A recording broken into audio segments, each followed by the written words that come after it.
Fanatics isn't just our name, it's who we are. Loyal, passionate fans dedicated to our favorite teams and to the sports we love. That's why we're honored to be able to offer fans the world's largest collection of official sports apparel and sports jerseys from all the leagues, teams, and players you love. We feature a wide selection of gear from every league, including NFL, MLB, NBA, NHL, and NCAA merchandise, which allows us to serve fans of football, baseball, hockey, basketball, lacrosse, soccer, golf, and everything else that gets your heart pumping. Go to fanatics.com by using the QR code on your screen right now to celebrate your teams.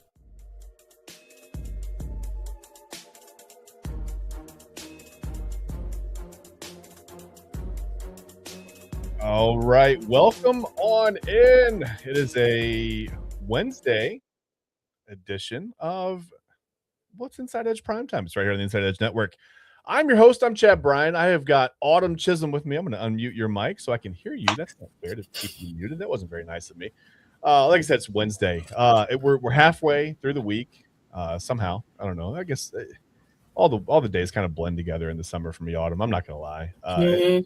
Sometimes I don't even know what day it is. Other than the show, I know there's Tuesday Top 5 and Wayback Wednesday, so that kind of helps keep me grounded a little bit. But while we're here, let me remind you to check out our website at InsideEdgeNetwork.com. You can read. We've got a personality section. You can read about all of your favorite personalities. And why are we switched? We're on the wrong sides of the screen. It felt weird. I felt like I was going to slide off the right. I feel better now. I don't know what that was about. But yeah, read about all your favorite personalities. Even if they do fall off one side of the screen, they're still there on the website at InsideEdgeNetwork.com. So you can read about Autumn. And just like I said last night, just keep reading about Autumn. That's probably one of your favorite personalities. So just read about Autumn a lot. And we're all there too.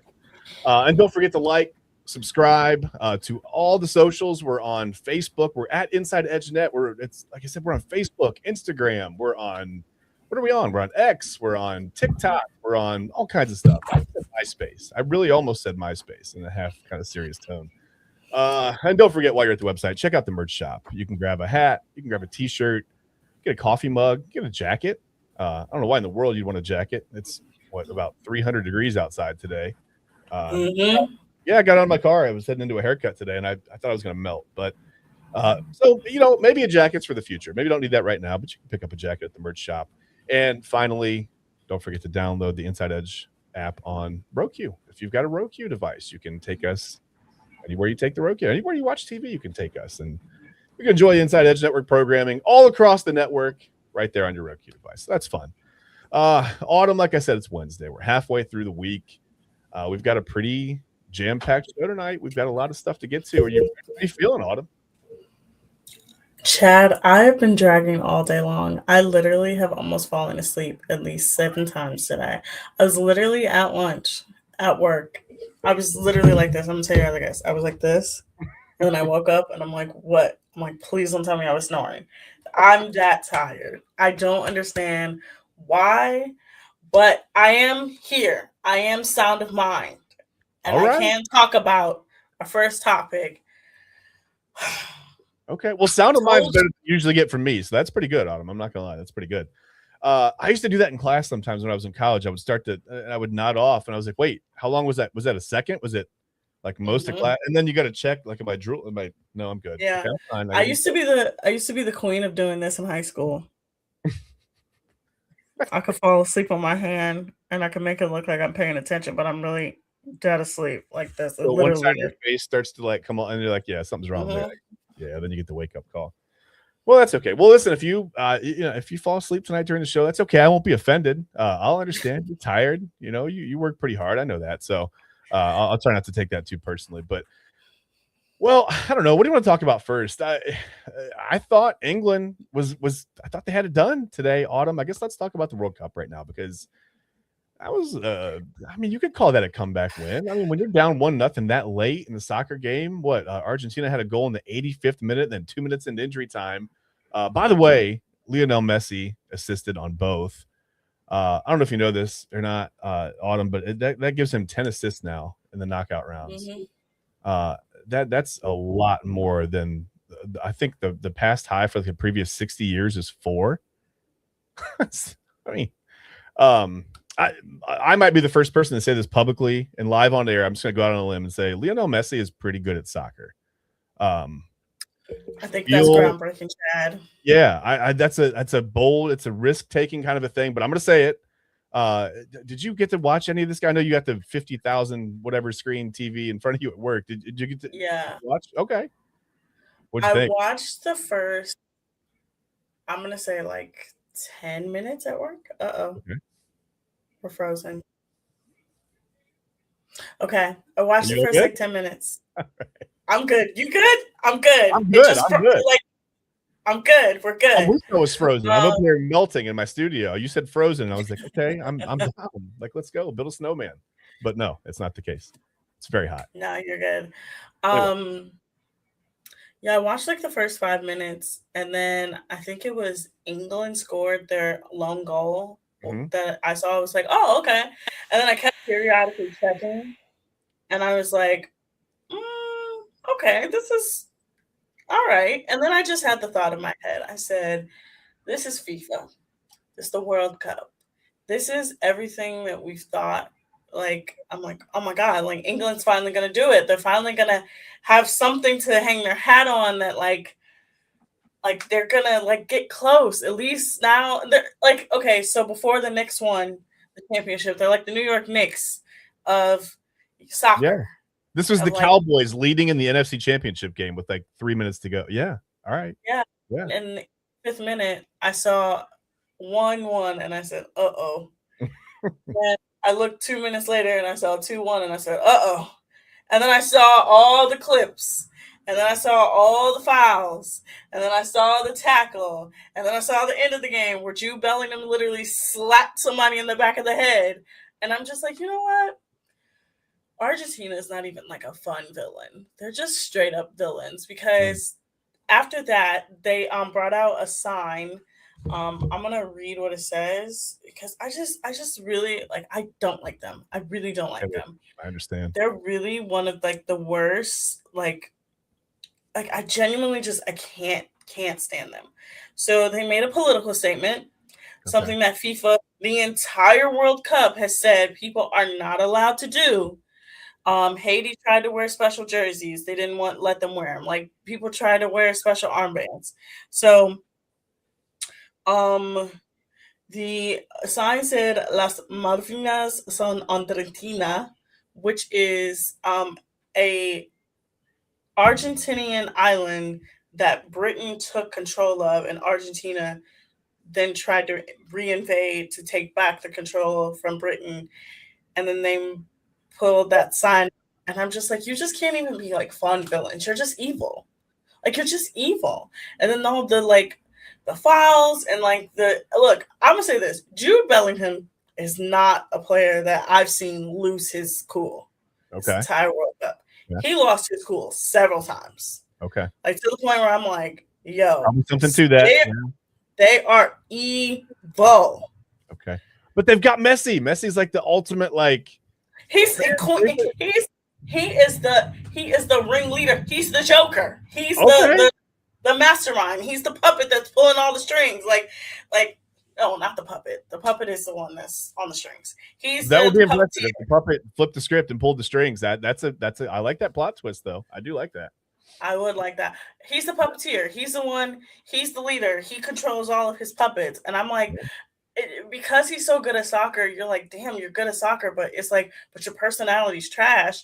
And then in the same game, do you know the streamer Speed? No. It's a streamer. He's like the most popular streamer in the world. Oh His no, name is no. Yeah, you're right. No, I Show I saw Speed. some Yeah, videos. Yeah, got you. Yes. he got racist things said to him. Yeah. He literally got a beer cup, like a full big beer cup, thrown in his face by Argentina fans. See, So that's yeah. I'm just like, oh my God, like this, like even when you're like supposed to be humble and you're supposed to have humility, like nobody's like, I don't like them. I don't like them. I understand. Yeah. I mean, all the racial stuff is it's taking it too far. And you know, I mean, as far as that's essentially assault, right? Like when you throw that's Literally. assault. I mean, that's probably too much. I think about that all the time when we see people, you know, fighting at tailgates or whatever in the parking lot of NFL games or in the stands, or even at baseball games, whatever. It's not, you know, it's not just football.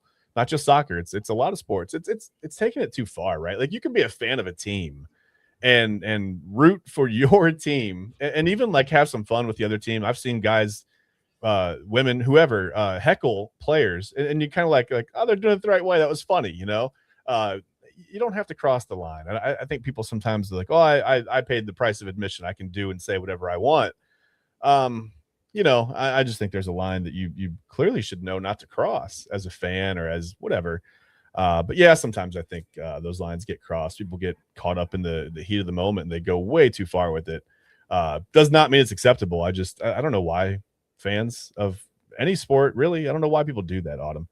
But yeah, that's too much. And they've got a they've got a pretty extensive track record of it, Argentina fans. It's disappointing to see, I guess, at the very least. But yeah, Argentina wins 2-1, so they'll move on. They're going to play Spain in the final. There we are. We've got the final. It's Argentina and Spain. Any thoughts on that before we go on? I don't even like Spain like that. I saw somebody said this is colonizer versus colonizer, and I can't even say that it's colonizer versus colonizer. It's colonizer versus colonized. I genuinely want Spain to wax them.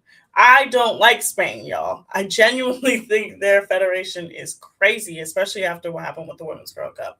But Yeah. I genuinely despise Argentina so much that I think Spain just needs to just like shut them up. Somebody needs to shut them up, please. I'm begging. Only got one shot Begging on left my at knees. this point. Yeah, only one I'm shot left. literally like, please, like, because now it's getting annoying. Like at first it was like one or two things here and there.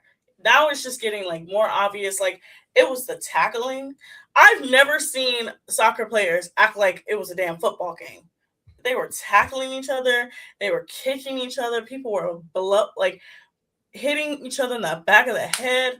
I'm like, what is going on?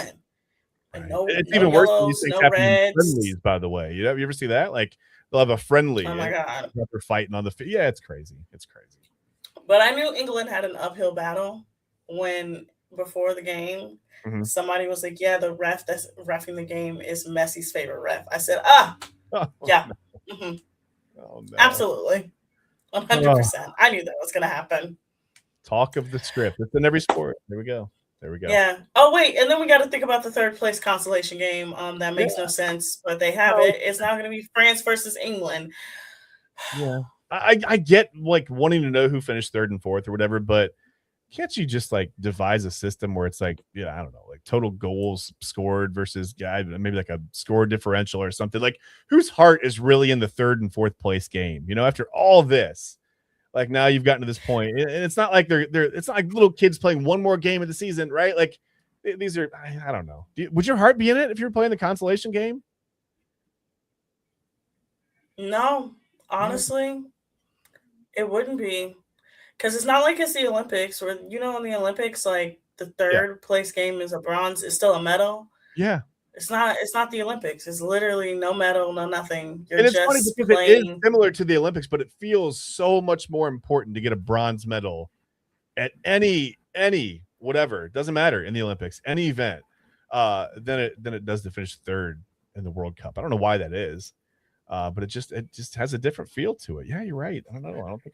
I don't know.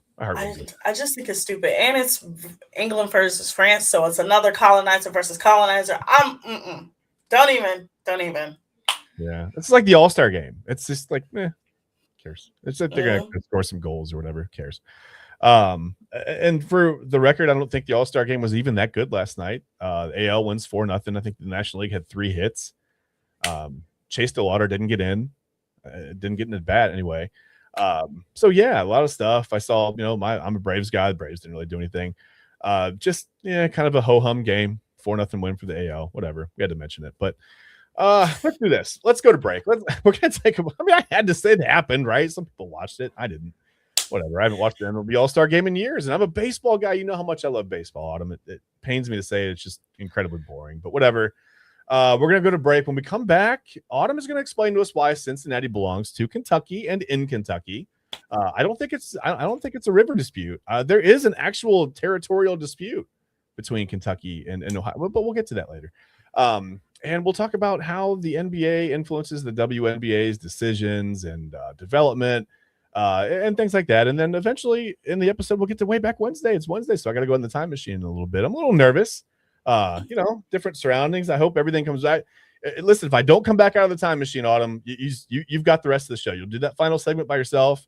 I have all the faith in the world in you. You will be fine, but it should be okay. But we'll be back in 3 minutes right here on the Inside Edge Network. We'll be right back. Key On Sports is the leader in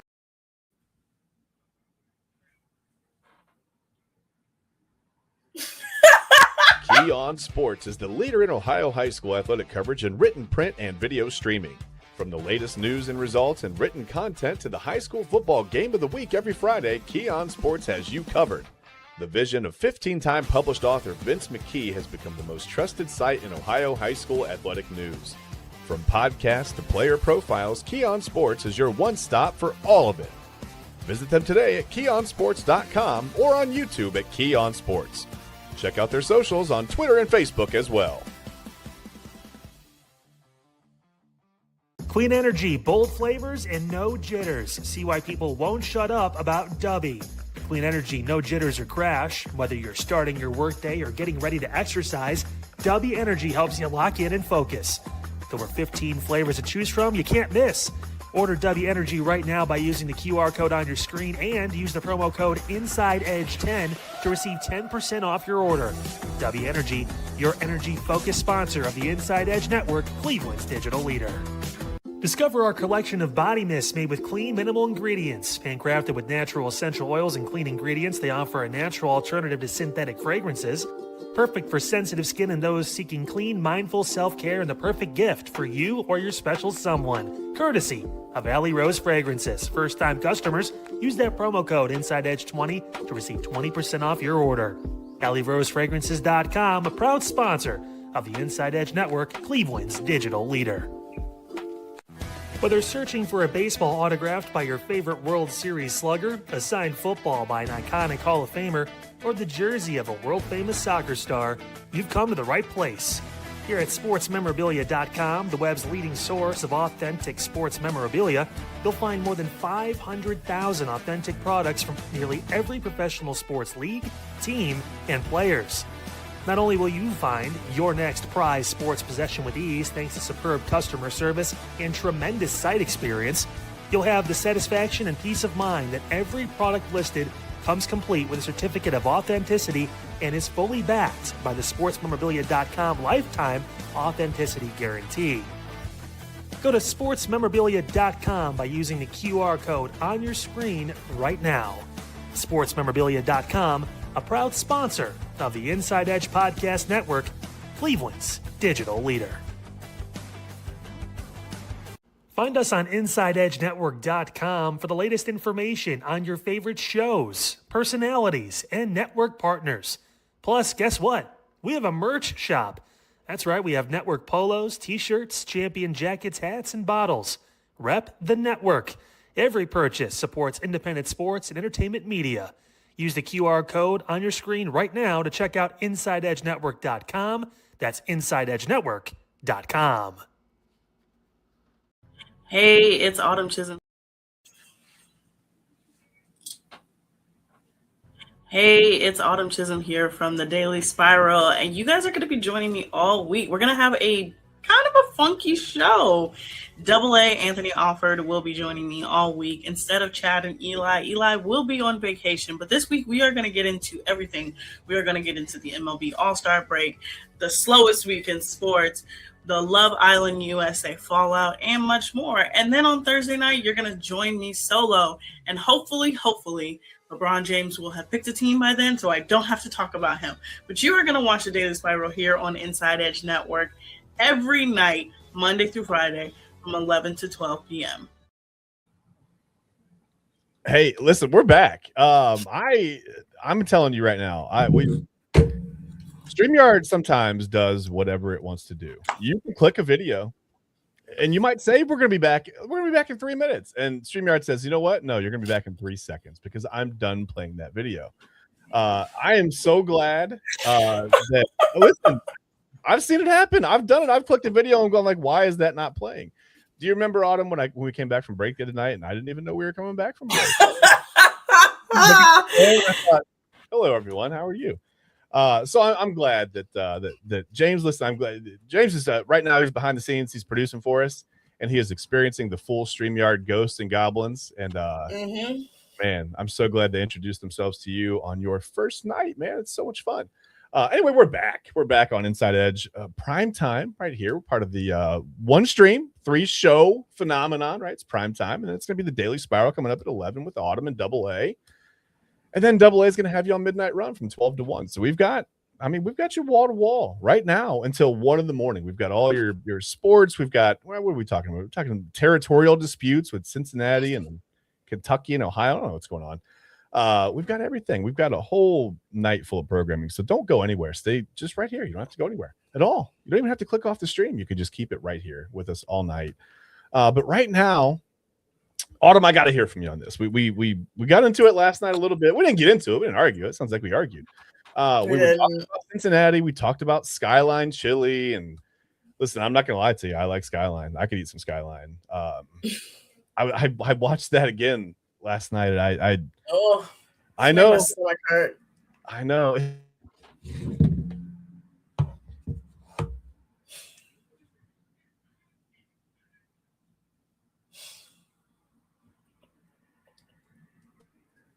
See what I mean?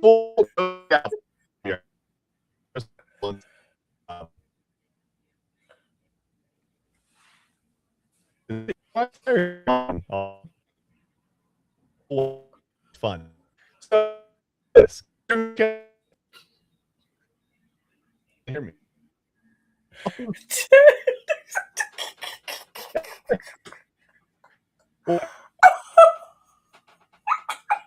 I can't. I'll call it a timeout. I don't think we have timeouts left. I don't think we have a full timeout. We don't have a 30-second timeout at all.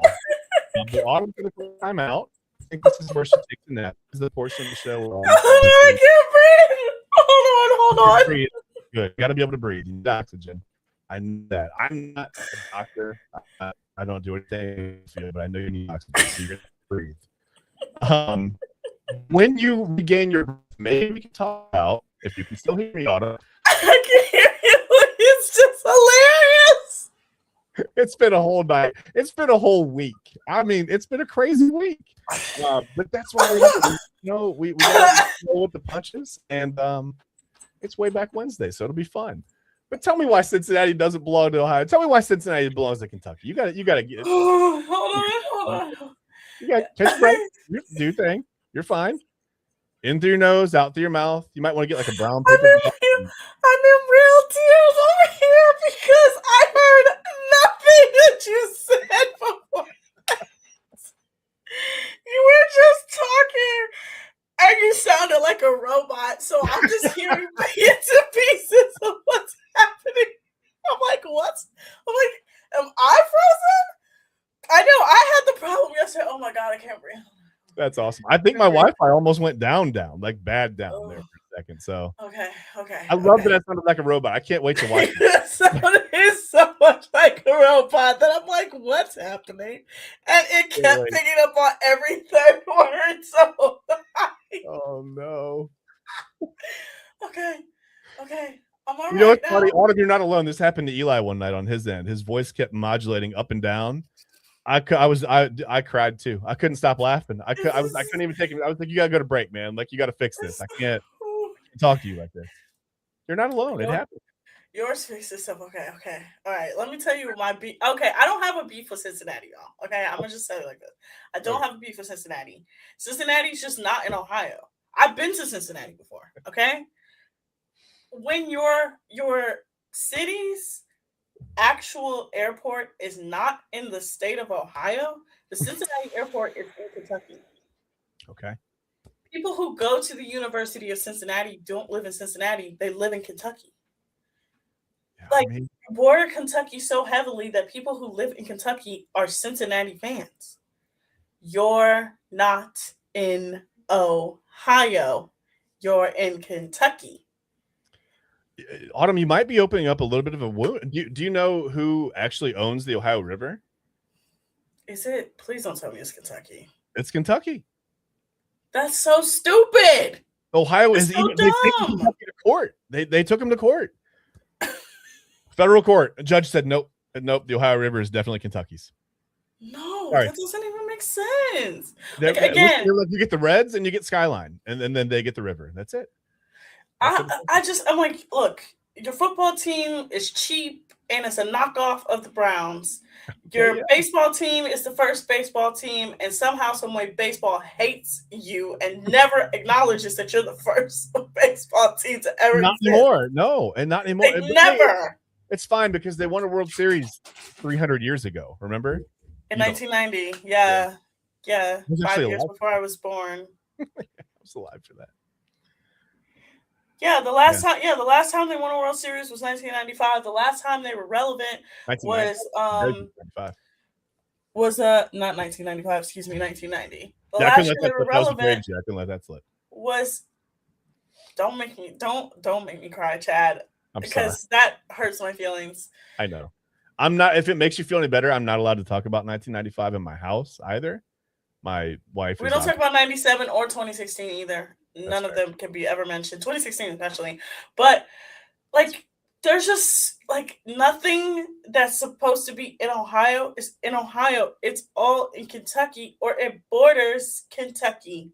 That's where I'm like, and then like you like that's my thing is that it's not like nothing that's supposed to exist in the state of Ohio exists in the state of Ohio. Like you have a college, you have a major college, and people live in Kentucky instead of Ohio and have to commute across state lines to Ohio. I think that's more common than you think. When we went to Virginia Beach last summer and we were driving, and I was like really just surprised by how easily you go from like, Pennsylvania to Maryland to whatever you're just like West Virginia. It's just all like, so it's kind of willy-nilly. Like, I don't really think about like driving between 3 states, but I think at one point, after 45 minutes, we had driven in 3 different states. And I thought that's wild. Like that's insane. Like you could really live here and work over here and have to travel between 3 states. And it doesn't maybe feel like it, but you're going from one state over like to 2 across. That's crazy to me. And like I said, you're not traversing the whole state. I get it. Like you're not going, east to west or whatever. But that's crazy to me. So yeah, I don't know. Maybe that's more common than you think. I don't know. I mean, is it that weird? Maybe you just get used to it when you live down there. But yeah, that's weird. The airport is actually in Kentucky. Kentucky owns the river. As far as you're concerned, Skyline is a Kentucky thing. That's not Ohio, right? Yeah, no, that's not an Ohio thing. Everybody that's a Ohio delicacy. I said that's Cincinnati, which is in Kentucky. That is not an Ohio delicacy. An Ohio delicacy is maybe a corned beef sandwich, or a Polish boy, or some pierogies, or Cleveland style pizza, or like things like that. That's Ohio delicacies. What the hell is Skyline chili? That's a Kentucky thing, because only Kentucky people put that much damn cheese and noodles in some damn chili. Who put noodles in chili? So what's funny is I'm probably going to get ripped apart by Cincinnati people for this, but there's another chili restaurant that's I think kind of similar. It's called Gold Star Chili. And they, for a long time, I don't know if they're still, if they still have they were like an affiliate or a sponsor, whatever, with the Reds. So that's, the Reds always had Gold Star. And even though there's Skyline right there that was, originated in Cincinnati or whatever, the Reds always kind of rocked with Gold Star Chili. And I'm not sure, I'm trying to see if they still do. I can't really find that right now, but we'll look that up later. But yeah, there's Gold Star. So it's confusing. It's like, well, some people really swear by Gold Star, and then some people really like Skyline. I think they're pretty similar. Again, Cincinnati people are I'm sure you can tell me 100 different reasons that I'm wrong. And I'm probably wrong, and that's okay. But it doesn't matter. I don't have access to either one of them because I live up here in Northeast Ohio, and they closed the 2 Skylines that are anywhere close to me. Good. They should have, because it's spaghetti. Maybe. Putting noodles in chili is spaghetti. That's spaghetti. Yeah. Well, that's okay. I mean, I'm all right with it. Maybe it wasn't the healthiest choice for me. So maybe it's a blessing in disguise, right? I forgot about the cinnamon too. Oh my God, the cinnamon. Like, why are you putting cinnamon, spaghetti, and chili? I don't want to think about Skyline chili no more. Autumn, you're not going to believe what happened. You just It sounded makes like me mad. you just sounded like a robot to me. You wouldn't even believe it, but it's okay. We're going to move on past it because I don't want to think about it right now. Let's move on and tell me, Autumn, Autumn 2000. Just kind of let's get into this. We got to talk about the WNBA and the NBA and how they sort of influence each other, how the NBA influences the WNBA. And I have some questions for you. I'm going to let you take the lead and just kind of tell me, just take the lead and tell me what we're talking about. Yeah, there's a report today that came out that said that Alyssa Thomas, Hmm. who plays for the Phoenix Mercury, who famously is a notoriously hard fouler, who notoriously fouled Caitlin Clark very hard a couple weeks ago. She was suspended for a game. Mhm. Now, everybody was like, girl, the foul wasn't even that hard. That was like a normal, everyday foul. Alyssa Thomas gets suspended for a game. The entire WNBA was like, she shouldn't have been suspended for a game. Mhm. It comes out today that Kathy Engelbert, the worst commissioner Mhm. in sports, was not going to suspend Alyssa Thomas. Wait. Worse than Rob Manfred, though? Yes, Oh, she's okay. much worse than Rob Manfred. Okay. Rob Manfred at least pretends to care. Kathy don't care. Okay. Kathy truly doesn't care. But she Yeah. apparently was not going to suspend Alyssa Thomas. Okay. And then she had a conversation with Adam Silver, and Adam Silver's influence suspended Alyssa Thomas. Okay. And it's just like one of those things where it's like the WNBA is now at a level where they're profitable because they're technically an NBA subsidiary. Because I don't know if you guys know this, but when the WNBA first came on, essentially it was like the sister league to the NBA, and there were like female variants of every single team. So like Cleveland had the Rockers, Houston had the Comets, Detroit had the Shock, San Antonio had the Stars. Like all these different teams had like female variants, right? Yeah. A lot of those teams have folded or been reallocated, turned into other markets, and now the league is growing again. But the league is profitable. The league is profitable. They just had a CBA negotiation this offseason. They're about to get bumped up to 50 games. Like, they're doing great. Yeah. Kathy is just so terrible as a commissioner. She's just awful. Like, I will say that fully with my chest. Kathy is an awful commissioner. The thing she said to Nafisa Collier last year, where essentially Nafisa Collier was like, hey, we have an officiating problem. We have issues. And Kathy essentially was just like, yeah, no, I don't care. She could have partnered with the off-season league, Unrivaled. She didn't want to. Like, Kathy is just time and time again just been terrible. And then this whole Caitlin Clark situation where now people in government positions are trying to be like, you know what, you guys are being too mean to her. She's a fragile little baby. And it's like, she's a basketball player. Like, I don't remember the government stepping in for Michael Jordan when the Pistons and the Knicks were knocking him around back in the 90s. I don't remember that happening. Maybe I missed it. And even tonight, while we were on the air, like while we were in break, she's playing the Golden State Valkyries. Literally any team that plays Caitlin Clark, one of their players is going to get racist, sexist, homophobic, completely disgusting messages, and Caitlin Clark refuses to come out and say anything. And it's just like, this league is currently in shambles, and then the NBA is trying to step in and trying to like influence things, and it's like, you got problems on your own. You got people gambling for thousands of dollars, not even millions of dollars. You got men who are beating their wives still on rosters. You got things that it's just like, I can't even like, and then you want to influence a league that's become profitable. And it's just like, Adam Silver. I remember when Adam Silver became commissioner, and we were like, he's the anti-David Stern. And we were like, oh my God, this is great. Now I wish David Stern was still commissioner.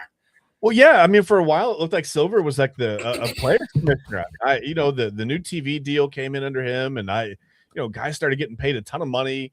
It seemed like all the rules were kind of like, relaxed a little bit to sort of like let the play. It is a players league. I mean, every sport is going to be a players league, and I think that's kind of the way it should be. But no, I may have this wrong, but in looking through the numbers today, did the WNBA become profitable more quickly than the NBA actually did? I think so because like there was a boom of women's sports, and it's not because of Caitlin Clark.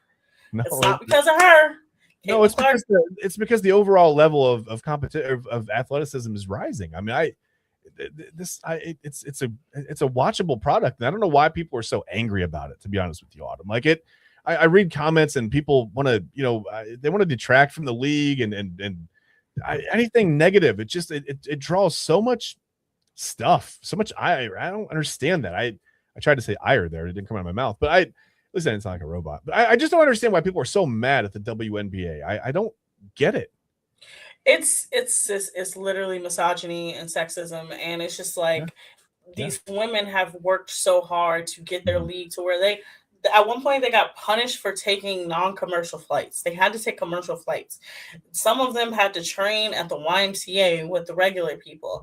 Like some of them are just now getting like actual like arenas that like this league it's spent 30 years. It's their 30th year, and someone coming along to be like, "Hey, I'm gonna take credit for every single thing you've done, and I'm gonna make my face." And they're not even a good like. This is my thing about Caitlin Clark. Okay, I'm gonna quickly go on a Caitlin Clark rant before we get to the last segment before we have to go to break. Caitlin Clark is not the second coming of anything, y'all. Caitlin Clark was very much disguised in college, and her playing ability was good, but she's never taken the next step. She is constantly injured. She is a whiny little baby, and she cannot take criticism. This entire thing about her has stemmed from the fact that people have nicknamed her the Great White Hope because she's just a white player who's a face. And it's like, but is she actually good? No. I can name at least 10 other white players that are better than her. Like, I just genuinely, like, she's making it unwatchable.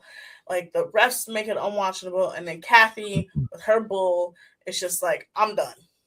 Yeah, I think she gained a lot of notoriety, Otto, because she was on a really good team, and she was kind of a volume distance shooter when the Warriors were like the Steph Curry and like the Splash Brothers, right? Like Klay Thompson, Steph Curry, they made that kind of popular, that sort of like style of basketball.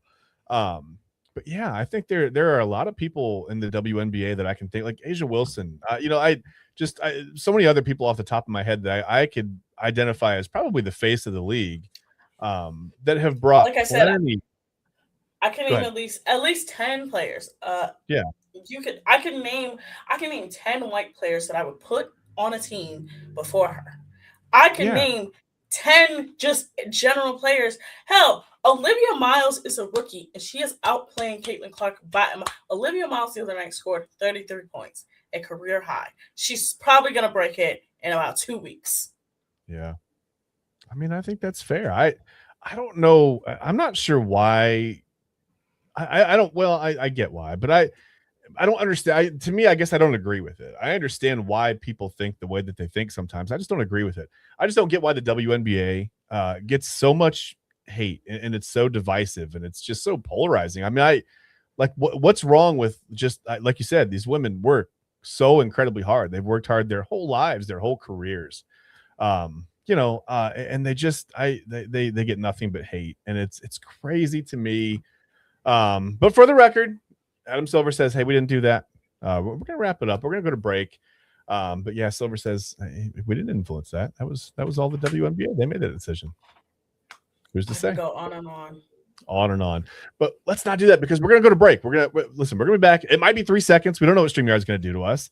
It might be 3 minutes. I might come back sounding like a robot. But either way, we are going to come back, and we're going to do Wayback Wednesday, because it is Wednesday. So we're going to find out what happened on this date throughout the years, throughout time. So give us 3 minutes. We'll be right back on the Inside Edge Network. Fanatics isn't just our name, it's who we are. Loyal, passionate fans dedicated to our favorite teams and to the sports we love. That's why we're honored to be able to offer fans the world's largest collection of official sports apparel and sports jerseys from all leagues, teams, and players you love.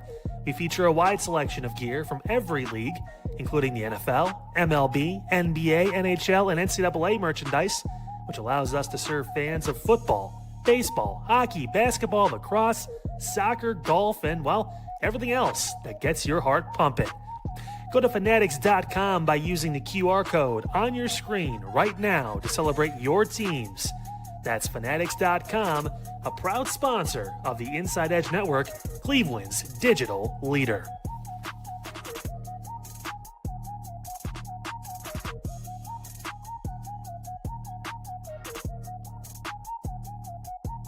Small business owners are superheroes, but nowadays running your business means doing so inside your shop and on social media. That's why you should make Omega Video Marketing your sidekick. With a decade of content creation experience, I create dynamic, informative, and fun videos for your specific social needs that will increase brand awareness, get you more followers, and keep your social pages and websites current and fresh. I offer flexible pricing and turn times and will work with you to understand your brand and your story. All of that comes from the heart. My award-winning expertise is just the cherry on top. So let's get connected. After all, your brand is the alpha and my expertise is the omega. Discover our collection of handcrafted candles. That's right, every product is thoughtfully created in small batches free from harmful toxins for mindful everyday indulgence. Our candles are hand-poured in coconut soy wax with natural wood wicks, offering a long-lasting burn and rich fragrances. Create a cozy, safe ambiance for your home with candles from Alley Rose Fragrances. First-time customers use the promo code InsideEdge20 to receive 20% off your order. AlleyRoseFragrances.com, proud sponsor of the Inside Edge Podcast Network. Mosser Moments Photography is a husband and wife wedding photography team based in Cleveland, owned and operated by Inside Edge Network's very own Ryan Mosser and his wife Hallie. For the past 10 years, they've captured more than 100 weddings across Northeast Ohio and beyond, always working together as a true two-person team. Their style centers on authentic, emotional storytelling, documenting the real moments between two people in love and creating images that feel natural, comfortable, and true to the couple. Rooted in Northern Ohio but inspired by their travels, Ryan and Hallie bring a warm, personal approach to every wedding day. Their work blends experience, consistency, and a genuine passion for helping couples relive their best day through timeless photography. Learn more at MosserMomentsPhotography.com by using the QR code on your screen right now. MosserMomentsPhotography.com, a proud sponsor of the Inside Edge Network, Cleveland's digital leader. We got into a lot of things on Midnight Run, including this whole idea that LeBron James going to Philadelphia is an automatic championship. Like, what are we doing? What are we talking about? We don't think Joel Embiid's going to get hurt again. We don't think LeBron and Jaylen Brown's going to get after it, and Jaylen Brown's going to come on Twitch and say something stupid. Let's stop beating around the bush. He has an equal shot of winning a title here in Cleveland as he would in Philadelphia. Again, the national media don't want LeBron in Cleveland. They don't want him back here at home. And I understand, but screw them. Also, who's under more pressure to win a Super Bowl? Josh Allen or Lamar Jackson? Two guys under the microscope coming up in these next few years. And we get into the newest installment of Smash or Pass, Skyline Chili.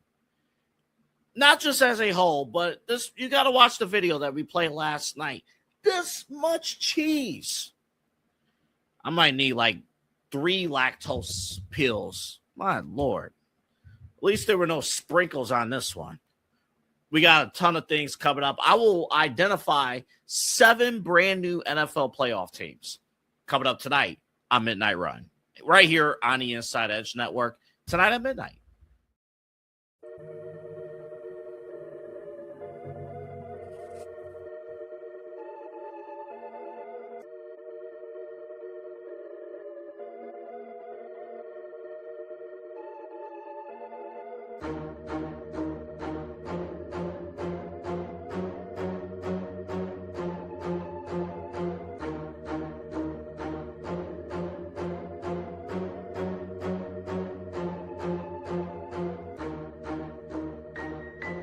All right. Hey, welcome back in. I'm going to turn the beat down a little bit. You know how it goes. If you've watched the show on Wednesday nights before, you know, sometimes when I take that break and I go into the time machine, I come back, I get back before they had, you know, it used to be black and white streaming internet back in the day, back in the 1700s, 1800s. Sometimes I come back in black and white. There it is. Yeah, I knew it. Okay, well, that's all right. Because it's Wednesday, Autumn. And did I unmute you? I did not unmute you. You're muted. Wednesday. Well, I just called you Wednesday. Wednesday, it's way back autumn. It's I don't know what's going on. Maybe the ghosts and goblins aren't in StreamYard. Maybe they're inside my brain tonight. So it's fine. It's Wednesday. It's time to do one of my favorite segments. I love the Tuesday Top 5, but Wayback Wednesday is fun. It's fun going to the time machine. Came back relatively unscathed, and yeah, I mean, I'm in black and white, but it's whatever. So let's just find out what happened through the years on this day, July 15th. Let me see. What do I have queued up first? I gotta look around the machine over here. How about 1876? Baseball's first official no-hitter. George Bradley of the St. Louis Brown Stockings.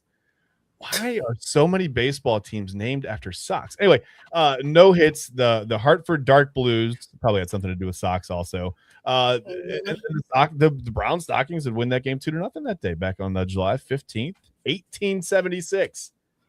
I remember that autumn. I was in my mid-30s. I remember that game. That was a good game. I was going to say, I would think the home run derby would send them into a shock like a Victorian child. Yeah. Listen, I think the ball's wound a little bit tighter these days. Baseball has all kinds of rumors of, I don't know, different baseballs at different times of the season. A couple years ago, somebody had a YouTube video where they cut baseballs in half, and they were different. The regular season balls were different than the playoff balls. I don't know. It's a whole mess.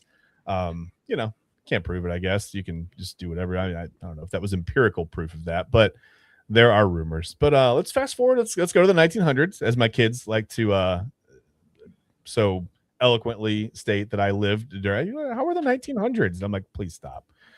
But in 1920, on July 15th, Babe Ruth tied his old record of 29 home runs in a season.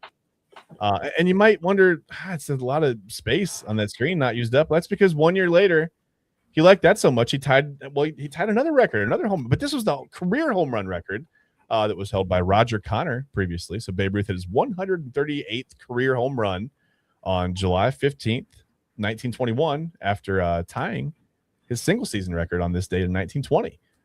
So the bar was in hell, man. That is low.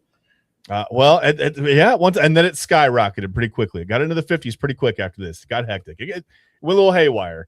But then for a long time, again, the power numbers kind of dwindled down a little bit. And you could say that's for any number of factors. I mean, I don't know. Was Babe Ruth really that good? Were pitchers really that bad back then? Who knows? But yeah, Babe Ruth, 138 career home runs, tied that record on this day in 1921, July 15th, 1921. A lot, right? Let's go to 1960. This was a fun one. I'm not gonna lie. This reminds me of my mom. Chubby Checker releases his version of the twist in the U.S. You had Chubby Checker out here. You got these people in monochrome. They're dancing.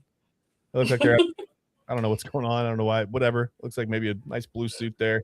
But they're doing the twist. So Chubby Checker had us doing the twist in 1960. And he never looked back. And I think he tried to capitalize. He had about 15 sequels to that song throughout his career, but none are quite like the original version of the twist, right? Yeah. I mean, the twist is it's pretty self-explanatory. Yeah. Even I can do it. Not necessarily. Christ. Hey, I mean, I can pull it off. Not necessarily always without getting hurt, but I mean, even I can do it. So yeah, it's not too bad. I think you can just you can buzz through the twist. Okay. Right. Well, listen, if Skyline caused controversy, I don't know how you're going to feel about this next one. Cause I have a thought on this next one. Autumn, I don't know if you're going to agree with me or not. We'll find out.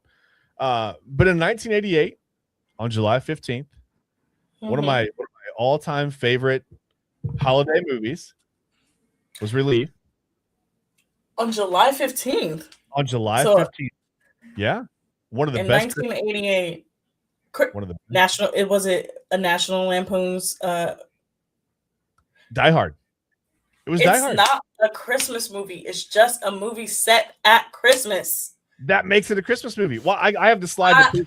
Are you watching your screen? I have the slide to prove it. I'm watching it. Yes. Look at that. Look at that. It got cold. It got snowy. there's a Santa hat up on the W. That's a Christmas movie. You can't. It's not a Christmas movie. No, it's a Christmas.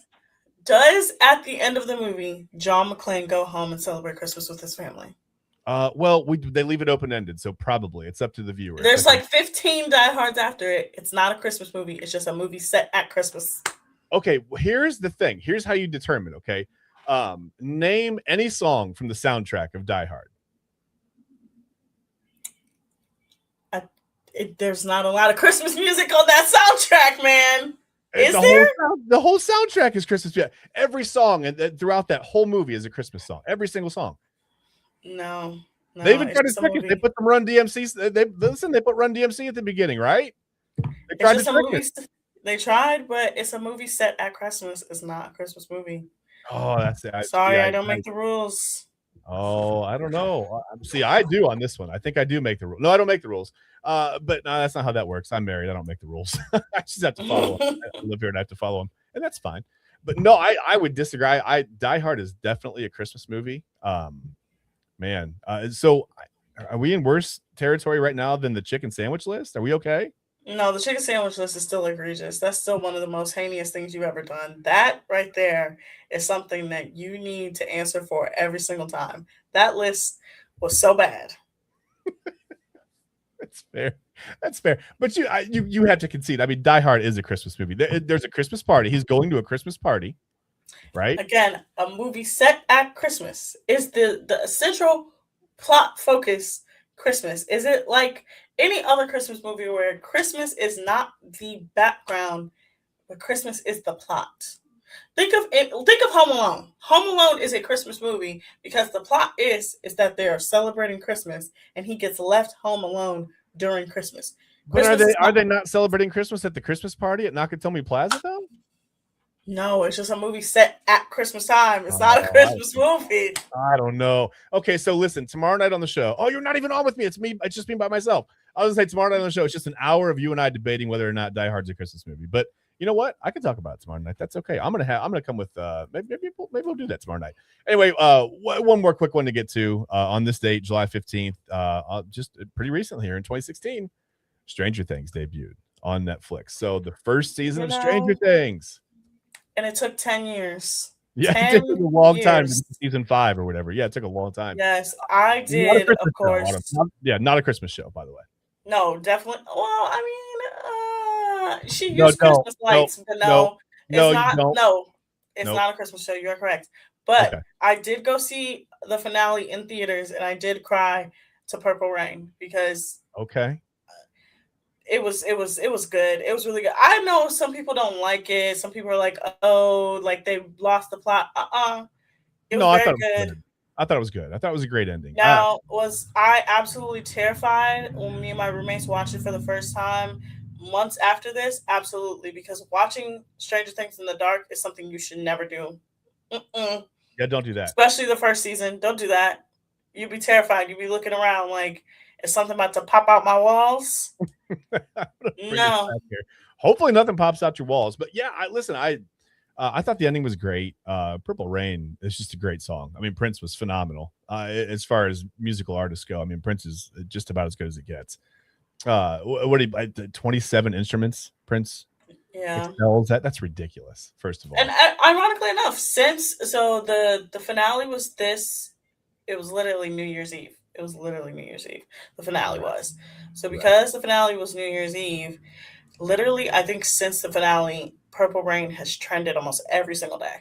Yeah. Hey, listen, whatever exposes people to Prince's music, I'm all in for. I'm good with it. So, but yeah, that's Wayback Wednesday. That's what happened on today, July 15th, all throughout history. So, not quite as I've had more exciting Wayback Wednesdays. I'll be honest with you, Autumn. I had to dig through the annals a little bit to find some stuff, but as always, I found all those graphics and all those events on the website onthisdate.com. And I think I roboted out again because Autumn's losing it, or she fell asleep. I'm not sure which one it is. It's the robot. I love the robot.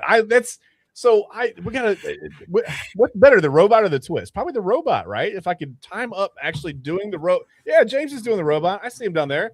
I gotta let an arm hang or do something like that. Whatever. Hey, it's time to switch it over, right? We gotta see how we look in red. We almost. Well, I mean, I know I look I know I look good in red, okay? Yeah, we're not worried about you. We just got to make sure, I'm keeping up my end of the bargain. But we'll find out. We'll find out. Let's see how it goes. If I can find it. Never know. Yes. Right, there I am. Look at me. All right. I'm not. That's not bad. That's not bad. Chad, I'm gonna give you a preview for tonight's show. Okay. I'm gonna give my top 10 Islanders of the season. I'm recommending some more trash reality TV to AA because he said he wants to watch more. Yeah. So I'm gonna recommend, and then I'm gonna talk about the second part of why Carl is the funniest Islander because he has been cracking up this entire week. He is crazy. Oh, on social media. Okay. Yes. Right.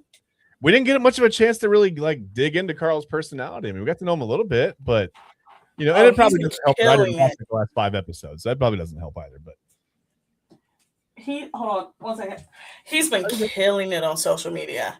Okay. And there's a bunch of news that, of course, has come out because we've had a lot of appearances. Again, y'all, I didn't mean for Daily Spiral to become a Love Island recap show. It just has happened. We're still in the Love Island cycle and probably till August 31st, which again, you will catch us live here. Chad will be with us live reacting. AA, why are you laughing? Oh no. Why are you laughing? Is the robot thing again? Do we bring him on? Let's bring him on. We got to bring him on. There you are. Until August 31st, there's Love Island news for the next month and a half. Absolutely. We're in the real season. This is when the season starts. The Love Island discourse.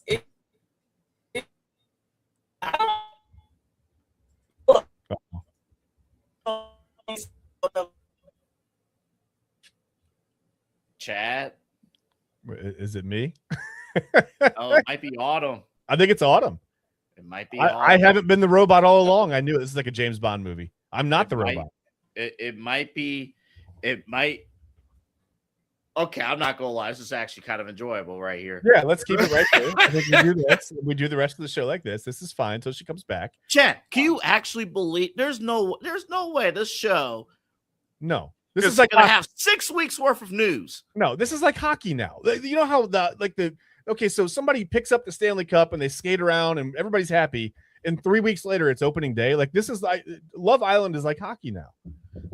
It was just season 8, and now it's going to be season 8.5. I don't know what's going on anymore. So here's the funny thing. So because this happened last night, when you're frozen, you don't know, right? So it's so hard to like jump in and be like, because you could tell, you're excited to make the point, you're excited, and you just have to jump in and be like, we gonna take a break. he's gonna jump in and just be like, hey, listen, I know you're an Islander number 8, but we're gonna take a break. Why are we taking a break? We'll be right back. No. But when we come back. No, exactly. I know. Oh, here we go. Here's the verdict. Hold on. Should we add her? Well, hold on. She's got to show up first. Oh, it's a blank screen. It's Power's a blank out. screen. Yeah. How's she streaming? She's streaming with no power over there. Oh no. I shouldn't say that. No. And I feel bad because I do feel bad because we have our intern in. This is first day with us. Yeah. And we have had, and none of it is his fault. Nope. StreamYard is arguably putting out its worst performance today. It does this from time to time, though. There's a clunker. Every once in a while, you click a video and it's like, okay, that's just not going to play now. Like, all right. Yeah. Yeah. It happens. Yeah. Midsummer Classic. Midsummer. I do have one thing to run by you real quick before Autumn jumps on. Yeah. Why the hell are the World Cup games on at 3:00 in the afternoon? I don't know. On a weekday? Why they're not happening in other countries? I don't know why they're on at 3. I have no idea. Would it have been like? Let me ask you this: if the U.S. had played in the semifinal, would it have happened at 3:00 on a Wednesday? I think it was pre-scheduled. I heard it was something. I think a lot of it was just like, oh, we got to cater to England. Okay. I get it; they care more about soccer than we do, but we're hosting. Right? We're the ones hosting. The Olympics don't do that, right? Yeah. I'm like, we're working. I'm like, why is this? Why am I hearing about Argentina coming back while I'm at Planet Fitness? Like, what are we doing? Right. I mean, and James is telling us, yes, the time difference in the other countries. We're the United States. I don't care about the other countries. I don't mean to be Eastern Standard Time. That's the only time zone in the whole world. It's just all Eastern We're Standard hosting. Time. No, when the Olympics is held in freaking Sydney, Australia, we got to be up at 5 a.m. to watch freaking swimming and track and field. Yeah. So their asses need to be up at 3 a.m. watching the semifinals. And if they love soccer as much as they claim to love soccer, they'll be up. No problem. Exactly. They'll be up. I'm sorry, Otto. It's okay. It was me. It's not you. Chad. I feel like I just got broken up with. It's right. It was literally my connection. Because the hotspot was working and then it's overheated. So they're overheated? Yeah. I have to, I'll explain that one day. But one day we're gonna go to break, you guys. Okay. When we come back, you'll be tune into the Daily Spiral because I'll get into these two and their discourse over the Love Island coverage. Oh, I gotta hit the button. Hold on. Oh my God. Good night. No. Chad. No, it's nobody's fault. I gotta hit the button. Here we go. I was just watching.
Welcome into the Daily Spiral, ladies and gentlemen.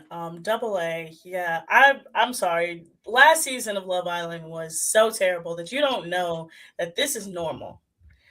This is normal. 6 weeks in between a finale and reunion and discourse the entire time. Yes, this is normal. We are in the look.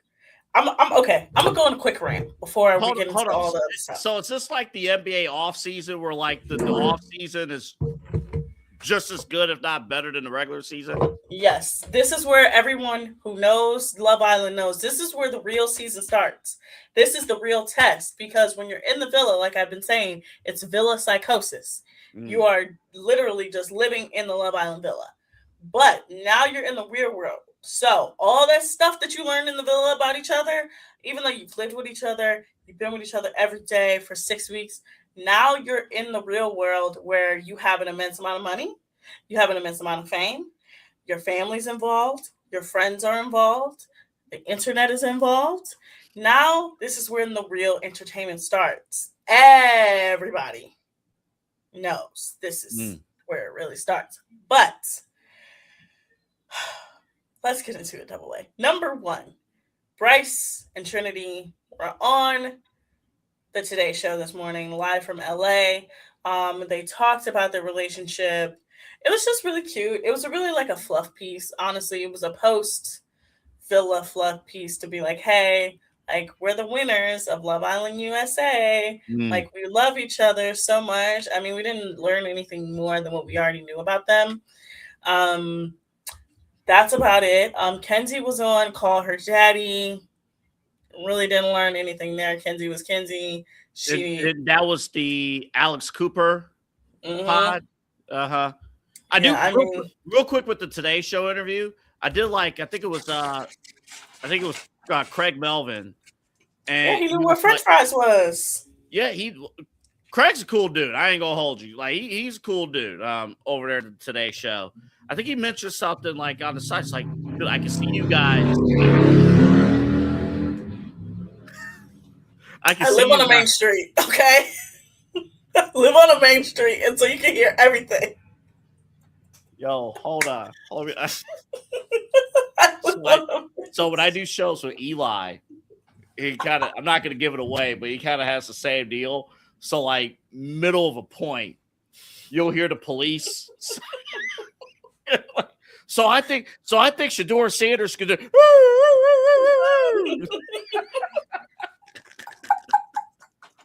That's literally, you know how many times? First of all, it's my neighbor. My neighbor has a motorcycle, so that's what you heard. Okay. You know how many times I've been just doing something and it's just like the world's loudest sounds decide to happen? Well, when I lived in BG, when I was going to BG, my apartment was right next to the railroad track. Oh, you lived in those apartments. By the way, Double A and I went to the same college, just 3 years apart, by the way. So I lived a little bit further down. I didn't live near the railroad tracks. I lived near the pig farm. Okay. I know. Yeah. So after after probably a week, you get used to the train. You just get used to it. Like, it's no big deal. And it's funny because I live like 3 miles away from the train. I still hear it. And it bothers me. It bothers me more now than it did when I lived at the apartments in Bowling Green. That's great. Oh, real quick. I was going to mention this about the Today Show. Craig Melvin mentioned, he's like, I can see you guys, Trinity and Bryce, off screen, like on the monitor. And it's just like, you could tell they love each other. You could tell like they are into each other, and it's adorable. It's nice. I just wanted to make that point. It's okay. I never thought that the term French fries would be said out of a grown man's mouth, and I knew exactly what he meant. So that's crazy. But no, so let's get into the NBC Universal properties that are embracing Love Island. So again, today's show had a segment with Trinity and Bryce. They probably will have another one with most of the cast when it comes to reunion time. The Today Show did a skit. Not Today Show. Late night. Not late night. Tonight Show. My brain isn't working. I told you I'm working off of no sleep. Tonight Show with Jimmy Fallon did a skit where him and Tariq, also known as Black Thought from The Roots, did a back and forth skit talking about the winner versus the runner-up of this season.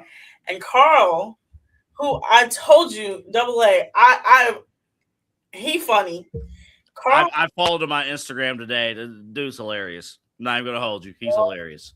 He is so funny. He commented, yeah, give Tariq his props. Jimmy, can I pull you for a chat?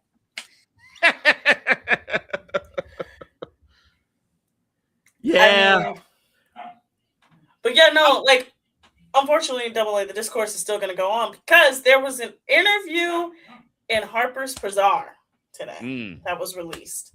And it was talking about the gender wars between women and men and how the men have treated the women. And I'm going to just say this. I told you, I'm always right.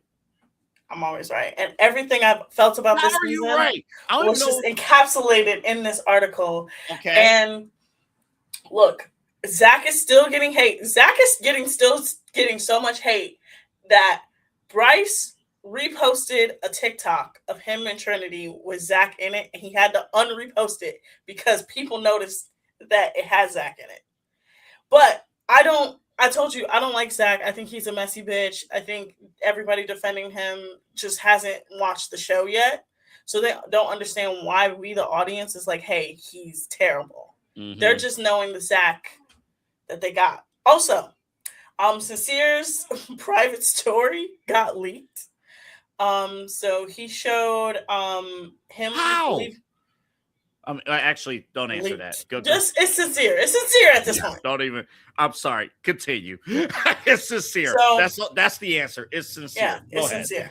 So it showed them leaving the hotel in Fiji. So it's the hotel in Fiji that they've all been staying at pre-show, post-show. It showed everybody in the hotel lounge, airport lounge, and he captioned it, "Everybody here's an iPad kid." Because they all have their phones for the first time in 2 months.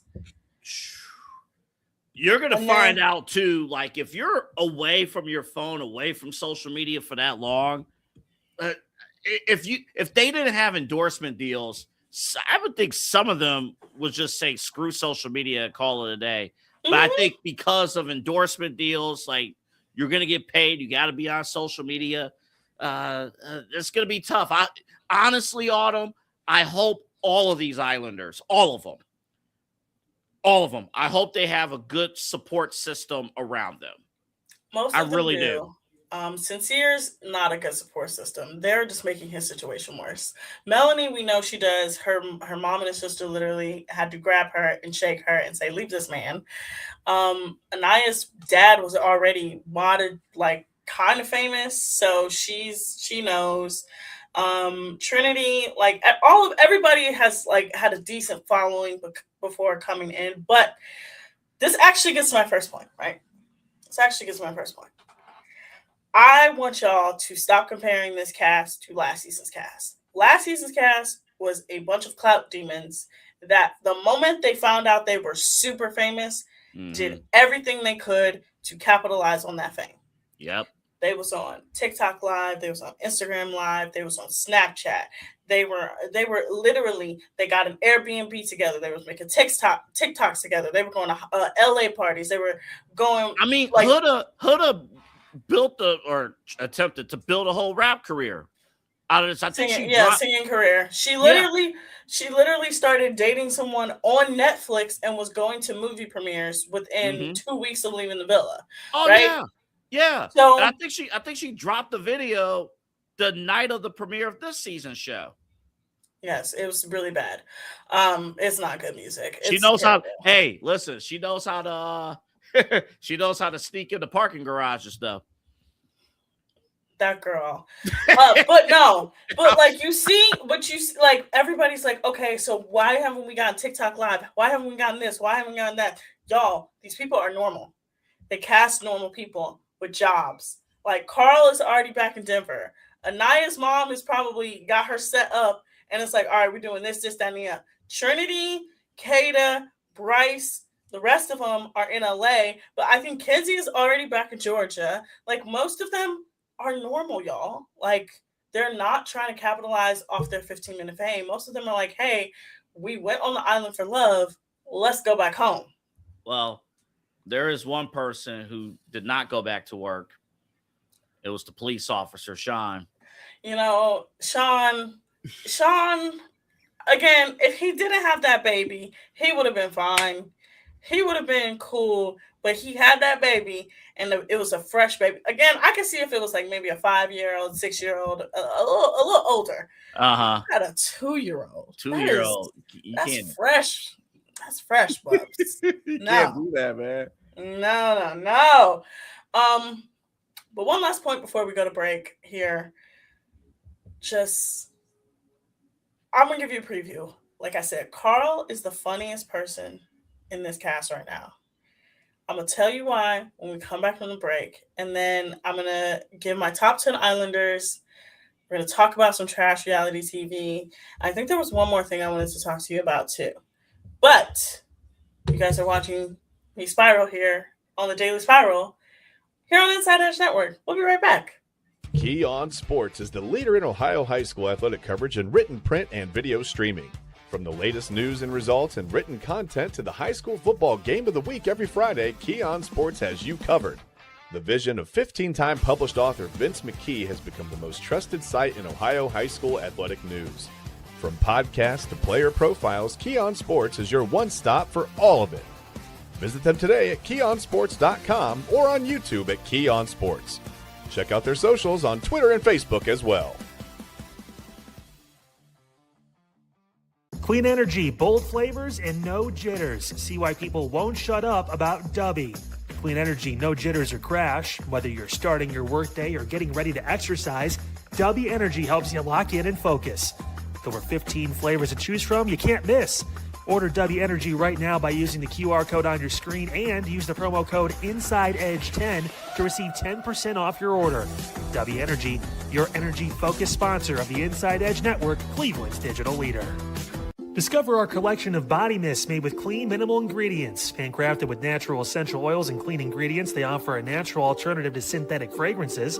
Perfect for sensitive skin and those seeking clean, mindful self-care, and the perfect gift for you or your special someone. Courtesy of Alley Rose Fragrances. First-time customers, use that promo code InsideEdge20 to receive 20% off your order.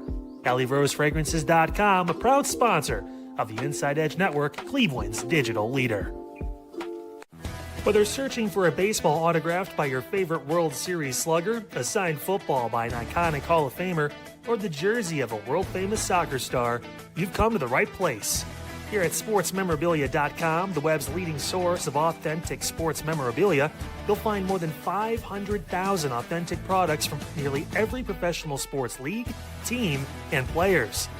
Not only will you find your next prized sports possession with ease thanks to superb customer service and tremendous site experience, you'll have the satisfaction and peace of mind that every product listed comes complete with a certificate of authenticity and is fully backed by the sportsmemorabilia.com lifetime authenticity guarantee. Go to sportsmemorabilia.com by using the QR code on your screen right now. Sportsmemorabilia.com, a proud sponsor of the Inside Edge Podcast Network, Cleveland's digital leader. Find us on InsideEdgeNetwork.com for the latest information on your favorite shows, personalities, and network partners. Plus, guess what? We have a merch shop. That's right, we have network polos, t-shirts, champion jackets, hats, and bottles. Rep the network. Every purchase supports independent sports and entertainment media. Use the QR code on your screen right now to check out InsideEdgeNetwork.com. That's InsideEdgeNetwork.com. Hey guys, great show on Unfiltered today. Talked about a lot, including a possible sales tax that you may not vote for. You got to find out and listen to the show to figure out what's going on in Cuyahoga County. We also talked about the new leading cause of OD deaths here in the county. Man, it just seems like it's a constant hamster wheel of different things happening. Also, Facebook. Kind of been pretty shitty lately. We talk about that too at the beginning of the show. All that and more. Plus, hey, tomorrow, all the different news notes, anything you can imagine here locally in Northeast Ohio, we got it for you. Maybe LeBron finally makes a decision tomorrow. We'll see what happens. Nevertheless, you can find out right here on Unfiltered, all along the Inside Edge Network. I will see you at 5 o'clock tomorrow. All right, welcome back into the Daily Spiral, everyone. Before I get to my top 10 Islanders, Carl is proving to be the funniest person on social media right now. And he is also proving to be the funniest Islander. Now, I'm going to, part one, I said his obsession with Anaya was hilarious because he really tried to pretend like he wasn't crazy. He really did, Double A. He was trying so hard to pretend like he wasn't crazy. That man crazy as hell. All right. Part two is his hatred for KC is so evident.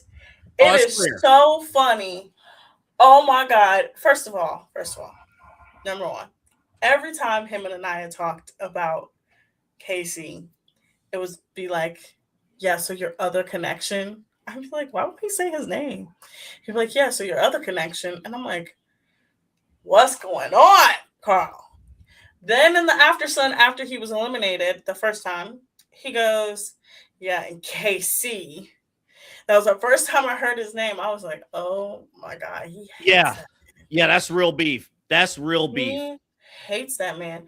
What's even funnier is that Double A, Casey just kept being in Carl's face the whole time. Movie night, the way he was looking at Casey, like, oh, like you're just disgusted with you. Like, I'm disgusted. Then when they were at the recoupling at the fire pit, his face just is like, ugh, like I can't believe I'm here with you. I can't believe it. And like production didn't even zero in on it, but like you had to pay attention and watch it. You just see it on the side. You can just see it. Carl hates that man so much. Well, I think they both. I mean, look, they both hate each other. No. Casey loves Carl. I'm gonna tell you how. Because Casey, the entire time, like Carl was not seeking Casey out at all. Mhm. Casey kept seeking Carl out, and that's what made it even funnier. Now that Carl has made the transition over to social media, he's gotten his phone back. He is a Instagram warrior. That is in everybody's comments. He's in everybody's likes. And baby, if there's a video about Casey mistreating Anaya, and somebody is clocking it, he gonna be like, clock it, absolutely. And so many people are like, oh my god, this is so mean. This is so mean. It's not mean. Why would Carl like him? Like, really think about it. Why would Carl like that man? He hurt Anaya's feelings. Just because they were in a house together and they share mutual friends doesn't mean they have to like each other. Carl does not like that man, and it is so funny. Now, his social media presence, hilarious. Everybody's comments. He is in everybody's comments. He is. He's embracing the company. He's earning his bread. He is earning his bread, and I'm intrigued. The one thing I would say though is just like, all right, if you, I want to know, and I don't know if they'll hit on it at the reunion. I don't know, but whatever feel, I want Andy or Ariana, I want one of them to ask Carl, how do you feel about KC? What is your opinion? What is your opinion of KC? Andy will ask, look, I may not love Andy sometimes. I think Andy has a lot of flaws, and I think sometimes he's incredibly biased, especially when it comes to like certain reunions. It's very clear where his bias lays. But because it's not like Housewives where he has to spend actual time with these women and he builds relationships. This is a new cast that comes in. It's not even like Traders, where Traders, he knows some of the people. He knows some of the housewives have been on it. So he can still be a little bit biased. This, he's not biased because he's watched the show, but he doesn't know any of them. He hasn't built a relationship with any of them. So if he does his research and he goes, Carl, how do you feel about KC in this whole situation? Carl seems like a kind of a straight shooter of like, I don't think I think he would say, I don't think he moves like a man. I don't think he moves. I haven't heard it from him, like verbally, because we haven't gotten to really know him yet, right? We kind of only saw him through the lens of like him and Anaya pursuing each other. But that's the great thing about learning more about the Islanders once they get off the island, is that it's not a Peacock focused, this is what we're just trying to show you. This is now them showing their personality. And Carl seems like the type, he don't play about those he loves, okay? He don't play. And I can tell already he don't play.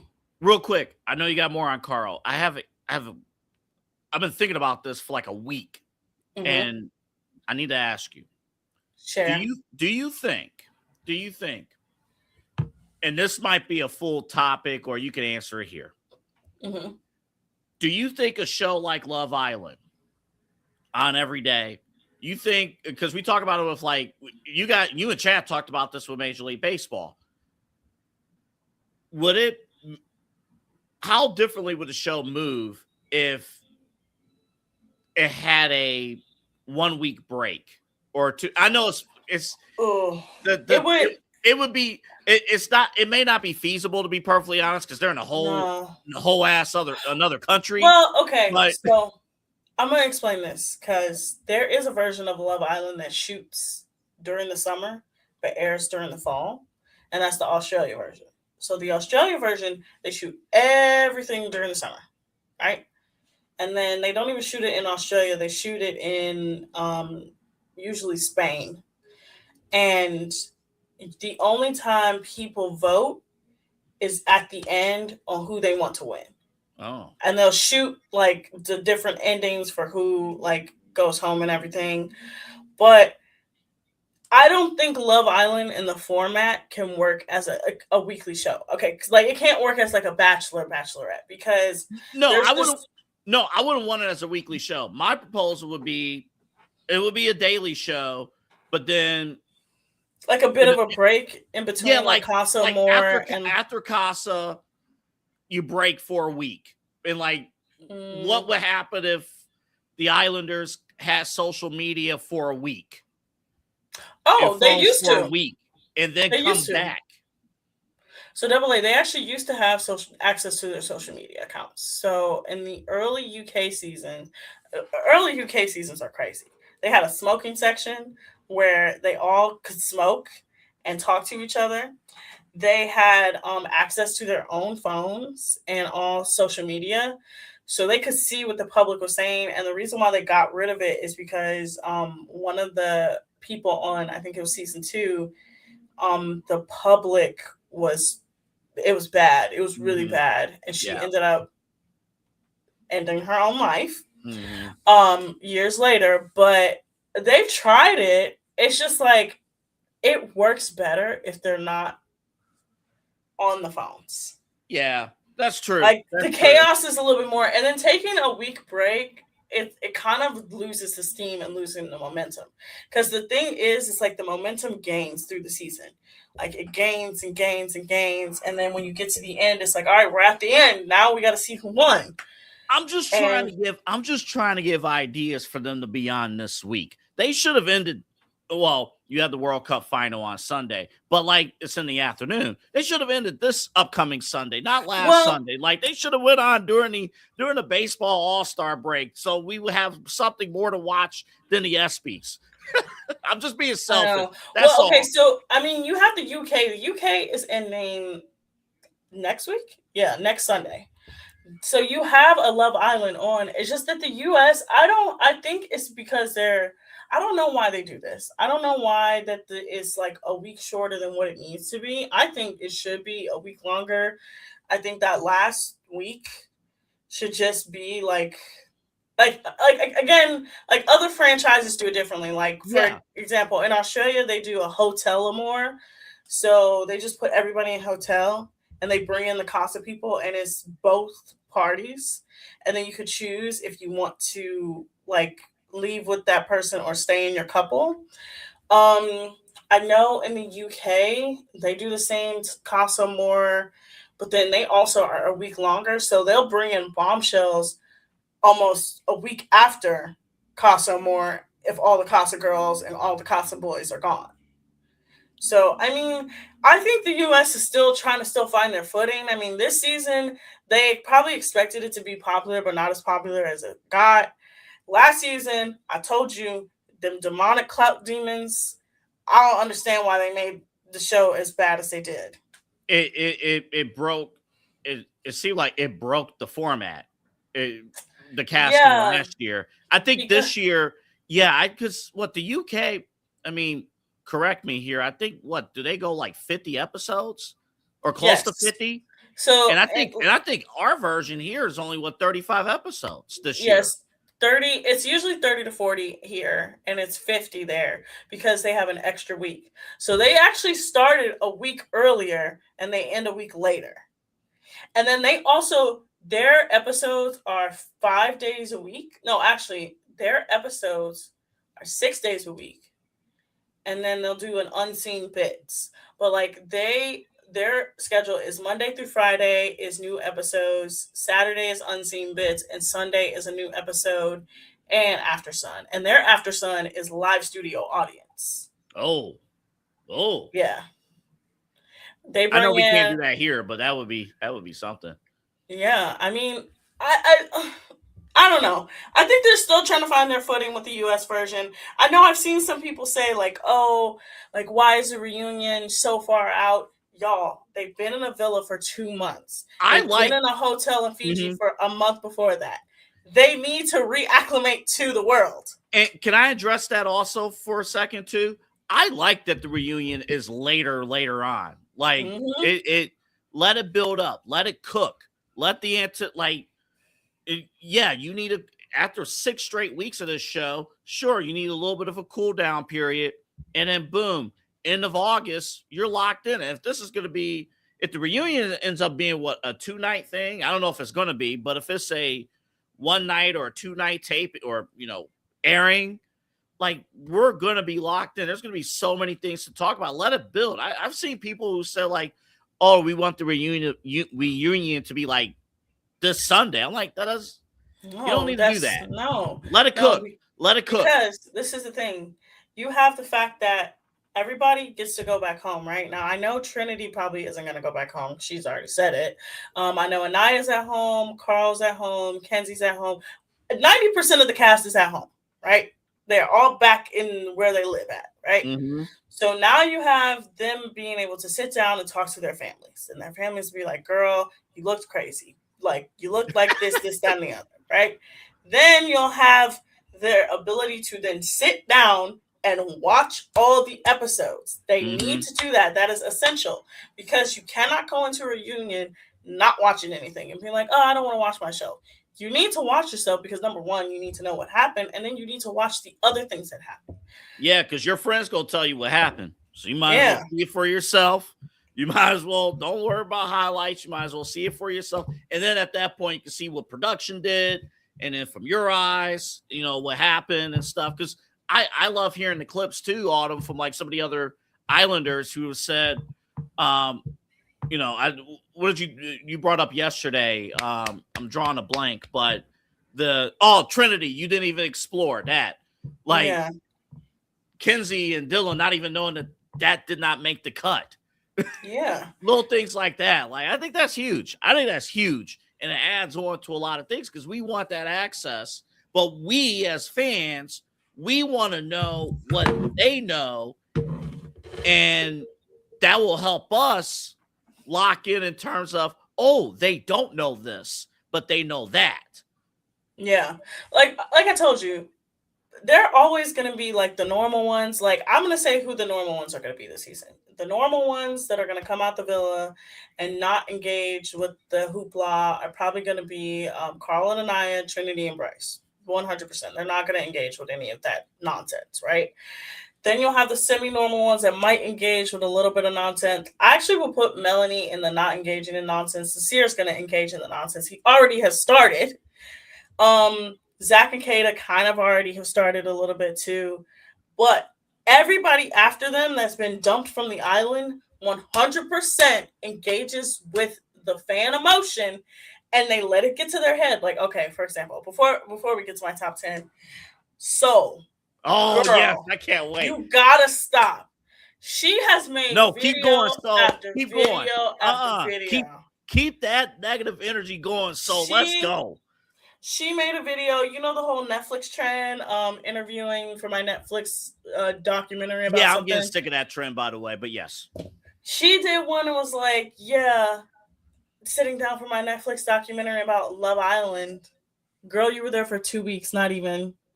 Like, what do you have to tell us? And then she keeps liking comments about, oh, I know you weren't treated very fairly in the villa. Soul is literally, there's one person every season, whether it be boy or girl, that comes out of the villa that didn't think they should have been eliminated. And then they let a certain subsection of the audience get to their brain. And then when they get to the reunion and people call it out, it's like, oh, well, I didn't mean that. Well, I'm just like, and it's like, keep that same energy. She's not gonna keep that same energy. Oh, I think she will. I think she will. She not, because I'm gonna just tell you like this. Them girls is about to wax her. Them girls is, look, you've been talking about Melanie. You've been talking about Trinity. You've been talking about how the girls were mean to you and bullied you. And it's just like, girl, at this point, get over it. The show is literally over. Autumn, like, you know what this reminds me of? So, you know, Flavor of Love, all those years ago. You know, like, you know, New York and Hoops and whoever was in the final that made it through the show. Great. But then it's that one girl from like the second episode that was eliminated. And she's trying to fight? Yeah. That's Soul. You know who it was? Oh, Flavor of Love people will know this. Rain. There was a woman named Rain. Man, she was insane. Her in New York getting in that screaming match in the car. In the van, getting that screaming match. I'm like, Rain was on like 2 episodes. And that was her moment. The reunion was her Super Bowl. I'm gonna fight New York. And like, all right, we're gonna get Rain off the show. That's it. We're done. But we need New York because New York is involved in every storyline of the show. this might be the same situation with Sol. I'm not saying she's gonna get into fights, but she's ready for smoke. But this is my thing with Sol, and we'll end this, and then when we come back, I'll give you my top 10, and then I'll give you my recommendations. My thing with her is that nobody is checking for her. Like, nobody in the villa was checking for her. Like, we've had it's been 6 weeks of conversation about her and Sincere, right? And how Sincere did her dirty. Everybody agrees he did you dirty, girl. Like, nobody disagrees that he did you dirty. We all agree on that. But you cannot keep blaming the girls and saying, well, the girls made it so bad because it was Couples Island. The boys are the ones that sent you home. The girls, if anything, probably would have kept you. They kept Caleb. They were gonna keep her again. They would have kept was her. The one that was going home. Yeah. So my thing is that, like, you have all these animosities towards them, and you're like, oh, they didn't make it hospitable. And even when she was leaving, she was like, it just feels like Couples Island. Girl, it's Love Island. You're mad that Sincere chose Melanie. I told you it's the baby mama effect of she had him, and she was like, I'm gonna keep him, right? He ain't never gonna leave me. And then he left her for the first love, and it's like, well, now I'm stuck with this baby and this man that I still love. And she wanted to also explore KC, but didn't really do it. And then she tried, to blame Anaya and say Anaya kept interrupting. That doesn't even make sense. No, as a bombshell, I saw something real quick. And you'll have to fill in the blanks here. Mm-hmm. I don't remember if it was from like season 5 or whatever. I think it was season 5. A bombshell came over and went to a couple that was sitting down and was like, "Hey, I'm gonna pull you for a chat." It was Imani with Jonah. Okay, I think that's who it was. And then the girl that he was talking to already is like, "Hold up, we're not done yet." It was like, "That's okay." And she and the bombshell walked off slowly, showed her stuff, and the dude sitting there like, "Oh yeah, I'll be right there. I'll be right there." It was Imani. It was season 5. She was one of the best bombshells because she bombshelled. Sol expected everybody to chase her, and that's not what you do as a bombshell. Your sole thing to do as a bombshell is to break up a couple that you feel as though doesn't need to be together. She did that. KC would have folded. If she would have put 3 seconds of effort into KC and Sincere, whatever, but KC would have folded. KC was waiting for a moment to fold, and Sol didn't react. He didn't do it, or she didn't do it. Yeah, and it's just like, that's why she makes me mad, is because she does this thing where she's like, well, nobody wanted to explore me, and they didn't pull me, and they didn't do this to me. And it's like, girl, you're supposed to be the one to pull them and explore them and get them. That's why I think them getting rid of I think they also got rid of the whole date factor because of Huda, because they did that last season where the bombshells and the OGs that they picked got to go on dates, then Huda crashed out. So I think they just were like, we don't know if anybody's going to do that this season, if anybody's going to have a really bad crash out. I wonder if they'll bring that back next year. They probably will. But when we come back, I will give you my top 10 Islanders, and I will give Double A his recommendations on what trash reality TV to watch until August 31st, when we watch the Love Island Season 8 reunion. These are my walls, Autumn. My walls. And he keep making jokes. He keep making jokes about them damn walls. And he said, what walls? I like that he admitted that too. He was like, dog, come on. I got who I wanted. Yeah. I do hope I have one fear. Real quick. I have one fear. I do hope I hope they overcome the snoring. They might have to sleep in separate rooms if the snoring bothers Anaya. He wears mouth tape now, so it probably has gotten better. I don't know if I could do that. I've done it. I snore. I've done it. It's not bad. Is it comfortable? Like, No, it's not comfortable, but it does. Or what he could do is get one of there's this like chin strap thing. I have to show you, where it's like a snore guard where it like makes your mouth forcibly close when you're sleeping. Because snoring, you're just breathing out of your mouth instead of your nose. Yeah. And it forces you to breathe out of your nose instead of your mouth. That's a whole nother conversation. Take us to break. That's a whole nother conversation. When we come back, I will share my top 10 Islanders for you and our favorite trash reality TV things. And of course, I'll give you my good spiral and bad spiral, but you're watching the Daily Spiral here on Inside Edge Network. We will be right back. Fanatics isn't just our name, it's who we are. Loyal, passionate fans dedicated to our favorite teams and to the sports we love. That's why we're honored to be able to offer fans the world's largest collection of official sports apparel and sports jerseys from all leagues, teams, and players you love.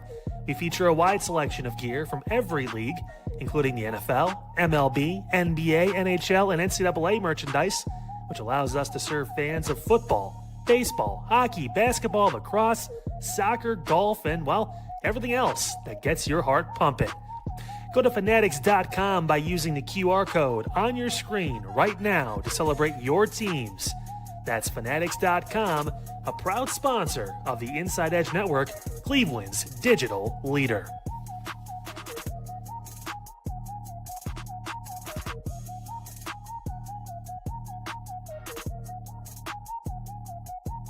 Small business owners are superheroes, but nowadays running your business means doing so inside your shop and on social media.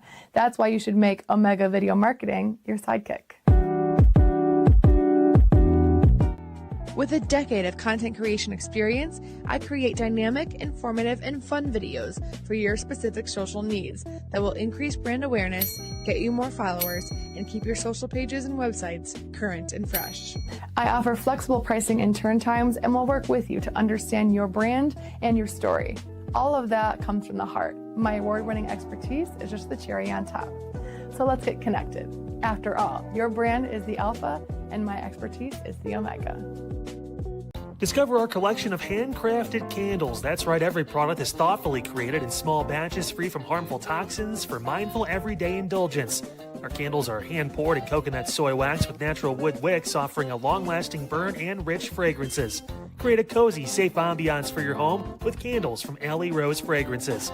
First-time customers use the promo code InsideEdge20 to receive 20% off your order. AlleyRoseFragrances.com, proud sponsor of the Inside Edge Podcast Network. Mosser Moments Photography is a husband and wife wedding photography team based in Cleveland, owned and operated by Inside Edge Network's very own Ryan Mosser and his wife Hallie. For the past 10 years, they've captured more than 100 weddings across Northeast Ohio and beyond, always working together as a true two-person team. Their style centers on authentic, emotional storytelling, documenting the real moments between two people in love and creating images that feel natural, comfortable, and true to the couple. Rooted in Northern Ohio but inspired by their travels, Ryan and Hallie bring a warm, personal approach to every wedding day. Their work blends experience, consistency, and a genuine passion for helping couples relive their best day through timeless photography. Learn more at MosserMomentsPhotography.com by using the QR code on your screen right now. MosserMomentsPhotography.com, a proud sponsor of the Inside Edge Network, Cleveland's digital leader.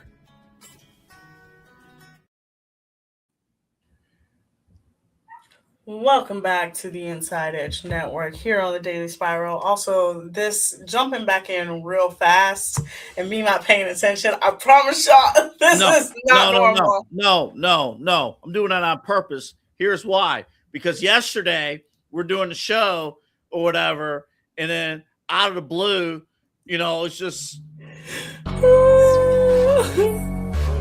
oh, my headphones. It's loud. Oh, crap. It's loud. That's not why I said that. I said it scared me because it was so loud. So, am I being petty? Hell yeah. So, I'm going to get you. It's all right. All right, Double A. Now it's time for my top 10 list. My top 10 Islanders. Okay? There have been a whopping 34 Islanders this season. It's always around that time. That many. 34. Which is crazy to think that 34 people came and went in that villa. All right? Number 10, Caleb. He was there. That's about it. He was there. He was there.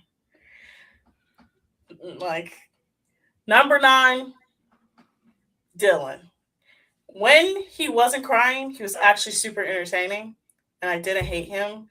And I actually think if he would have came in sooner, just like Carl, he actually would have been really well liked. So I'm gonna give him number 9. Number 8. Hopefully he figures out if Kenzie's committed. I'm sure that will never. Number 8. I hate that I have to put him in here, and it's only because he is genuinely hilarious. It's gonna be Corbin. Corbin is the funniest person on that show outside of Carl. Corbin has zero awareness of what he's doing. He has no clue that everybody is making fun of him. But I have been obsessed with his discovery of his YouTube car videos. I gotta find those. I need to send those my way. I need to find them. Baby, by me, baby, be a millionaire. Be a millionaire. I swear to you, every single time it comes up on my For You page, I can't help. And he goes, yo, let's get into it. What? So stupid. So dumb. Corbin and Casey's running at Casa, all-time goats. All-time goats. Just buffoonery. All right, so. Dead ass. Number 8, literally, or fuck, bruh. That's literally what he said. He kept saying it. All right, number 7, Kenzie, clam slam herself. Didn't mind you, didn't hate you. You're just there. Also, you probably should have been out when Soul got out.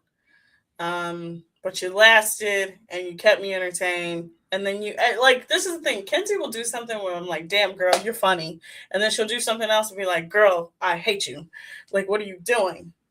Yeah, the whole movie night. So the way they shot movie night, the first episode is, everybody, all the other women are breaking down and stuff. And Kenzie is just, we didn't know until after the fact, they shot her stuff first. They just aired it out of order. That's why she was silent. She was the most silent I've ever seen her on that show. Didn't do no kind of split. She's my number 7. My number 6 is gonna have to go to my everything bagel, Jen. She was a nothing burger until she needed to be something. The way she was dogging Gall out that entire last day, and the fact that she laughed in his face the moment he came in that hotel room, and the fact that she is constantly capitalized off of him being shitty to her, love her for that. She is my number 6. Yes. Yeah. Number 5. I'm going to go Kata. I love my Kata. I do. I love her. But she got to get this whole Zach thing together. We can't. We can't. Like, I can't keep. I love you, but I can't. You can't keep being with him. He is bringing down your stock. It's like the girl with the ugly boyfriend. It's like, girl, he's ugly. Like, leave him alone. And she's like, but I love him. Leave him. You'll find somebody hotter. and I like her. I ain't gonna hold you. I like her, but yeah, it's up to her. It's up to her. Number 4, Melanie. I love you too, Melanie. I just wish she would take her own advice. I really do. I wish she would take her own advice. I love her so much, but I just wish she would take her own advice. Melanie would be, I know they don't do like bachelorette shows out of Love Island, but if they did, Melanie would be one where 20, 25 men will line up to try to get with her and win her love. Yeah, she's signing up. I love her, but she just needs I need her to get it together. All right. She's number 4. Number 3, I'm gonna split this 3A and 3B. It's gonna go Bryce and Carl, the most normal men on the show. I don't understand how these two ended up. We all thought Bryce was a scammer, and I 100% thought Carl was gonna fizzle out.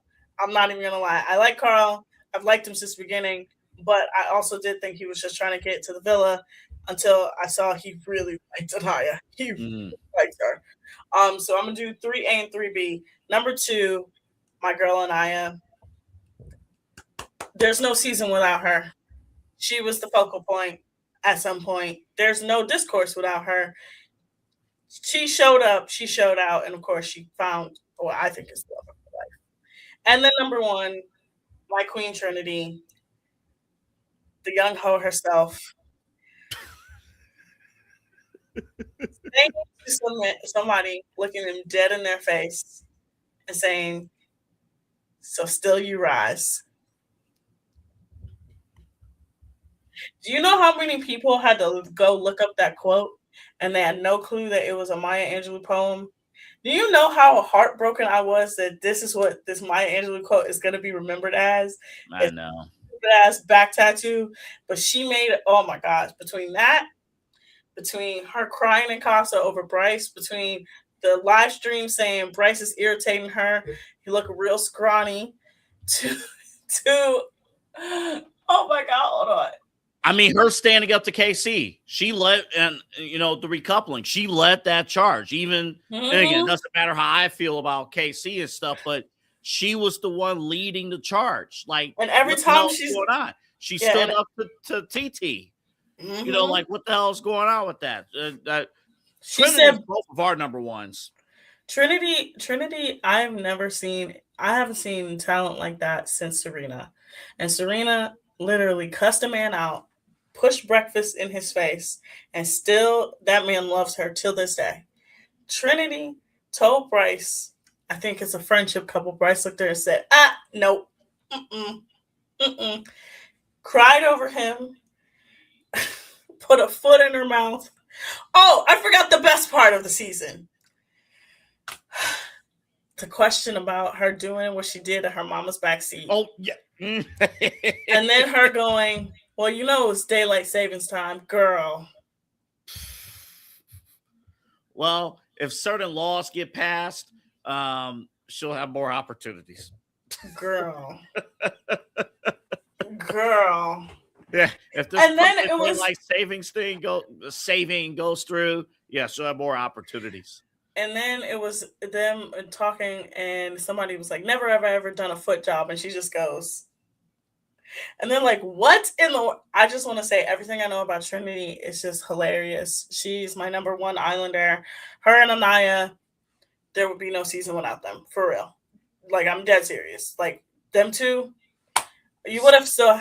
Melanie and Sincere would have been whatever. Like, I've seen enough toxic couples on Love Island. So I'll say this, every good baby face needs great heels. And Casey and Corbin provided and that. Sincere provided that. And Sincere didn't portray himself as a heel, but Corbin and Casey didn't care. Corbin, the whole screw you, America, that whole thing. Wait, when she was at movie night and she was like, is he deaf or blind or both? Like, I was like, I said, oh, she don't even know. She's just so funny. Now, with 5 minutes left in the show, Double A, are you ready for your trash reality TV recommendations? Yes. Now, remember I don't want to be like my time's limited and stuff, but it is a little bit. And I'm terrible. Like, me personally, if a show doesn't grab me within the first 20 minutes, I know it's unfair, but if it doesn't grab me within the first 20 minutes, or I see too many dicks, like the one show you recommended to me on HBO Max, is such a great show. I don't understand why he doesn't understand this. Heat of Rivalry was such a great show. All right, let's get down to it. Number 1, your Want to Go Vanderpump Rules, specifically seasons 1 through 7. Skip season 8, skip season 9, season 10. That's what you want. Okay. Seasons 1 through 7 and 10. Yes, that's what you want. Okay. And we start to see the greatness of Ariana. Yeah, Ariana comes around like season 5. Well, her arc starts season 2. but she's I told you she kind of sucks her first couple seasons, and then around season 5 is when like the Ariana that we know today comes on. So we got Vanderpump Rules season, right? Summer House, specifically seasons 1, it's the whole show, season 1 through 10. Summer House, great show. They of course had a scandal this year. That's how we get Sierra on After Sun. Summer House seasons 1 through 10. That's also on Peacock. Yeah, I'm intrigued. Sierra says something on Threads where I'm like, ugh, I don't know. She said on Threads today, men over the age of 30 who uses Snapchat. What are you doing? That is a red flag. That's a red flag. That's a red flag. Hold up. That's a real red flag. That's a real red flag. Snapchat? If you and I are over 30, look, I use Snapchat because some of my friends have Androids and I refuse to be in group chats with them on Androids. And I have a Snap score. But I don't use Snapchat for nefarious reasons. If you are a man over 30 and instead of you giving me your phone number, you give me your Snapchat, that's different. Me. Oh, that's stay away from me. That's what she means. Okay. I thought it was just flat out use it, period. I'm like, no. If you are a man and your preferred method of contact is Snapchat, stay away from me. Do date? I'm sorry, we're gonna run over. It's my fault, not yours, because I have a question. I have to, because you're hosting a solo tomorrow, so I won't even get a chance to ask you this. When men and women, I guess, are dating or trying to date, attempting to date, is it a common thing now to hand out your Instagram or social media handle instead of phone number? Yes, some guys do that. If you're talking to them, like, for example, okay, so I've done this on social media and I picked this up from a dating coach. You don't even give them the option to give you their Instagram or Snapchat. Say, here's my phone number, text me. Because in my experience, if you say, oh, let's keep talking, they'll be like, all right, here's my Snapchat or here's my Instagram. I don't want that. Give me your phone number. We are over the age of 30. We do not need Snapchat unless we get to the point where I do feel comfortable enough to add you on Snapchat. And even then, we should not be communicating as your main method that is Snapchat. No, it should be. I agree with that. I agree with that. I thought, but you can give out fake phone numbers. I'm not saying you, I'm just saying in general. You can give out fake phone numbers. I've done that many a time. I've had it happen, you know, vibe or whatever, and then bet. So if you don't text and confirm the number right then and there, forget about it. So I understand, but I don't know why. Is that standard? Because again, I'm now, I was engaged for a while. Now I'm back in the field. Is that standard? I thought it was just phone. I thought phone numbers was just a universal requirement thing. Like, you Instagram. Some people are like, hey, follow me on IG, and it's like, why would I follow you on Instagram? Give me your phone number, you weirdo. Or follow me on Snap. I'm not adding you on Snapchat, you weirdo. I don't know you like that. And also, like, that's a gateway for them to send dick pics. But that's a whole nother show. Let me continue. I have a ton of all right. There's so many questions. I know. We can have a whole show. I know. You know what? Let's do it on Monday. Let's do it on Monday. At some point in like August, we'll do it. No, let's do it on Monday. On Monday, since you're hosting again. Yes. Let's do it where I tell you all the things that you've missed in the dating world because it's terrible. All right. But let me continue my trash reality TV. Are You the One? Seasons 1 through 4. You got to watch it. Especially the queer season. The queer season is the most insane television I've ever seen. Like, everybody was gaslighting each other. Everybody was committing war crimes against each other. Are You the One? But that's on Paramount. Yeah, I was gonna. Okay, you answered my question. I was gonna say, is that an MTV show? Yeah, that's Paramount. Yeah. I'm intrigued. I've heard good things about Summer House. Summer House is really good. You would like Summer House. Summer House is really good. Vanderpump is really good. I'm trying to think. You wouldn't like Real Housewives because you're not interested in the dynamics of women in a group.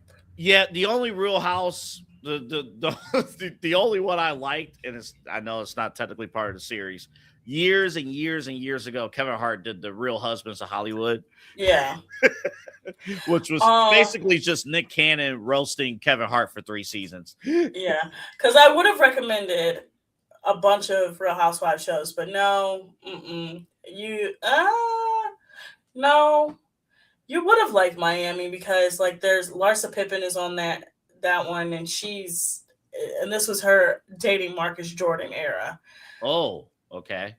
So actually, you know what? Real Housewives of Miami, particularly seasons 4 to present, and you'll see the insanity of Larsa Pippen. Let's see what else. I did not realize Jersey Shore. I'm so used to saying Jersey Chasers. Jersey Shore is still on the air, or I think they just wrapped up. Yeah, it's technically their last season. It's their last season on MTV. They keep saying that they're gonna shop it somewhere else. I wouldn't say Jersey Shore Family Vacation because honestly, I tried it.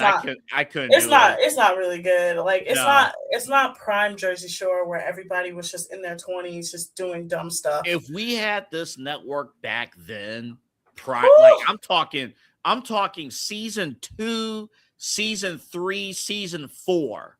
Season 3 of Jersey Shore is some of the greatest television you will ever see in your life. Phenomenal. Oh my God. I tell you, season 3 blows all of the seasons out of the water because they are in real time watching the show with the audience. So that's why all of them are fighting constantly.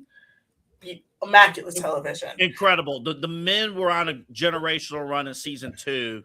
Season 4, that was the where were they at in season 4? Italy? Yes, the Italy season is super dark. It's super dark. I do not recommend watching that season. Yeah, listen to Autumn. If you want to binge, do not binge watch season 4. Don't do it. Because everybody was going through crazy stuff and none of us knew it. And then we all found out later on. And then you look at that season, you're like, no. Don't even watch it. Right. Let me see what else. Love is Blind. Okay, I will say this. Love is Blind season 1, which is Atlanta, and then Seattle are the ones you have to watch. All right. I'm a little bit further removed from my previous relationship, so I will give this show another shot. Love is Blind season 1 is perfect television. Perfect television. It is the most. It's like you know how we always say we want normal people on television and we don't want clout chasers. Mm-hmm. Everybody was normal on that show, so it made perfect television. The Seattle season is probably as close as you get to season 1. Okay. Chicago, not good. Denver, oh my God, Denver. When I tell you, pisses me off still to this day that nobody got married on that season. Because the whole point of Love is Blind is to get married. I'm trying to think of what else. What other? Well, I will be finishing up Your Friends and Neighbors. Mm-hmm. The John Hamm show on Apple TV. Olivia Munn's on that show. Yes. I'm gonna watch the rest of season 1 and then season 2. I'm picking up Apple TV just to watch that show. I told AA, I said he should just get the Apple TV Peacock bundle and save him a lot of money. I might do that. Oh, Next Gen NYC. Definitely watch that. That is what's the name of the show? Next Gen, GEN, okay. NYC. Okay. Yes. The Valley seasons 1 and season 2. Because I'm just going through now my reality TV. You're going watching. Through a whole list. Yeah. It's quarter to my work notes. And that's about it because everything else is like Real Housewives. Real Housewives is just such a great show. Like I just like it's just such a beautiful show because you should watch The Traders. The Traders. Oh, Traders I'm shocked you didn't mention that. The Traders, yes. The Traders, of course. There is one more that I could recommend, but I'm not going to recommend it. Married at First Sight is not. No, don't watch Married at First Sight. You know, this might be my last recommendation, and then I'm gonna get out of here. Don't even go on HBO Max to look this up. Go to YouTube. You'll find everything what I'm about to tell you. 90 Day Fiance. Anything 90 Day Fiance related, just watch it on YouTube.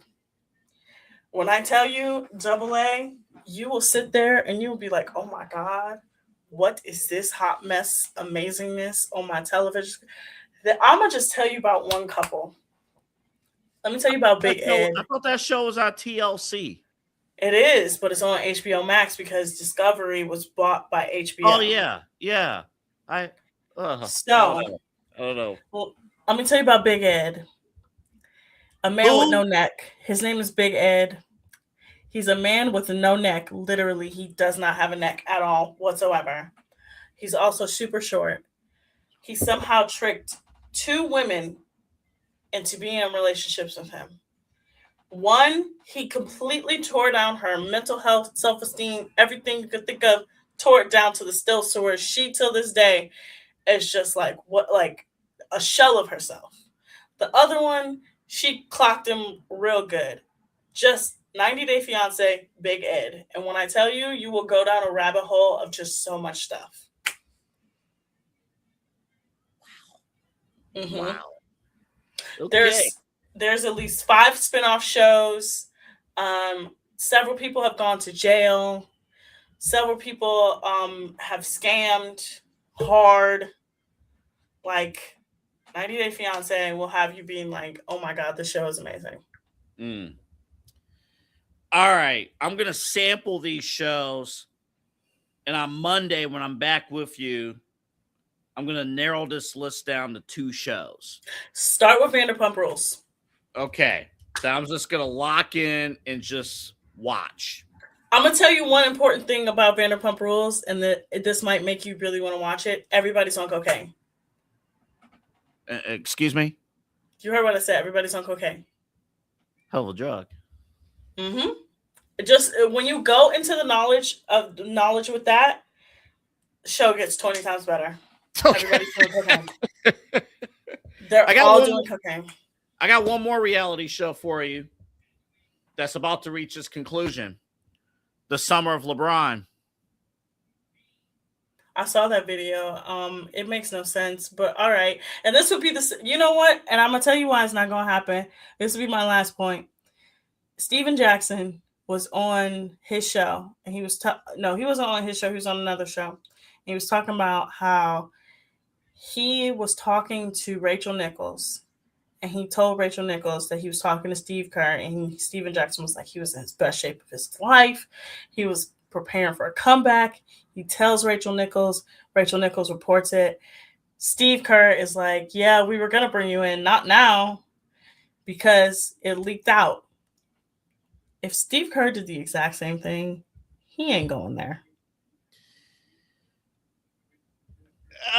We'll play the video for you coming up in a couple minutes, because I think here's the. I know people are sick and tired of the LeBron story, and I get it. Believe me, I'm sick of it. I'm sick of it. I'm like, honestly, if he doesn't come here, I hope he goes to like an irrelevant franchise like the Utah Jazz. I'm like, let's go somewhere where nobody cares. Okay, just please at this point. Yeah, just go wherever. Okay, at this point, but man, I this LeBron thing is just like, can we just? Oh, here's what I was going to say. I lost my train of thought for 2 seconds. Fanatics Fest is in New York City this weekend. Mm-hmm. He will be on Tyrese Halliburton's podcast later today. He'll be on that podcast, and then he'll be on another program on Friday. Will we get an answer this weekend? Please. I'm begging you. Please. And my fear, him and Rich Paul, they're going to do Rich Paul, Max Kellerman, they're going to do a pod probably tomorrow or Friday. I don't even care anymore, AA. Yeah, I honestly, I think he's going to the Warriors. Okay, great. You're going to be old as shit. Yeah. Nobody cares. I think they're going to have an AAU brotherhood tour and stuff. And honestly, Autumn, it brings up your point. It's like, it would sum up this generation of basketball where it's just dominated by AAU players and there's no team loyalty, like none. No, there's none. And no team loyalty. Nobody wants to win. Nobody wants to stick it out. Nobody wants to actually like go through the hard times. Everybody just wants to be friends. And it's like, that's not what makes basketball fun. Do you know what makes basketball fun? The fact that these men hate each other. Till this day, Michael Jordan and Isaiah Thomas hate each other. Do you know how much life that gives me? Because every time I look at interviews, I'm like, they genuinely hate each other. Oh, yeah. Oh, yeah. Isaiah Thomas, to this day, is mad about that damn Olympic snub. It's been 40 years, bruh. To this day, it's like, I met the criteria. I met it. All right, let me switch over. Autumn, we're done. Well, yes. You're done. You got to work in the morning. You got a solo show tomorrow. Yes, I do. So I'm actually excited for it. You got some Marvel talk, I believe. Mm-hmm. Yeah, we're gonna talk. Yeah, we're gonna talk about the state of the Marvel Cinematic Universe. Is it in a good state or not? We'll talk about it. You'll watch. All right, fans. I hope you're ready to accept LeBron James going to the Golden State Warriors. And the Browns are dead last in every category. Quarterback room, triplet list, dead last in everything. Are we that bad? Are we that bad? Or are we just the Browns? We'll talk about that. We'll talk about that and why I'm not going to volunteer to work a Little League youth baseball game ever. I will never do it. This particular ump did not show up with a D cup and paid for it not once, not twice, but 3 times in the first 4 innings.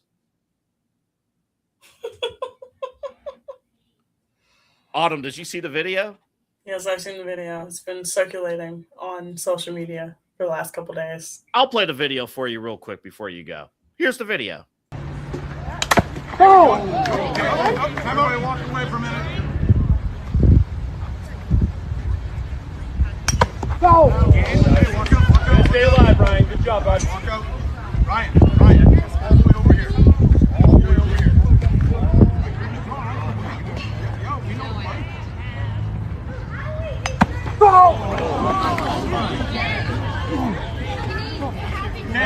Cam, just go for a walk.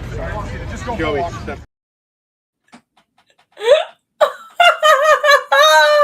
Who's telling them to just go for a walk? That's funny as hell. That's funny as hell.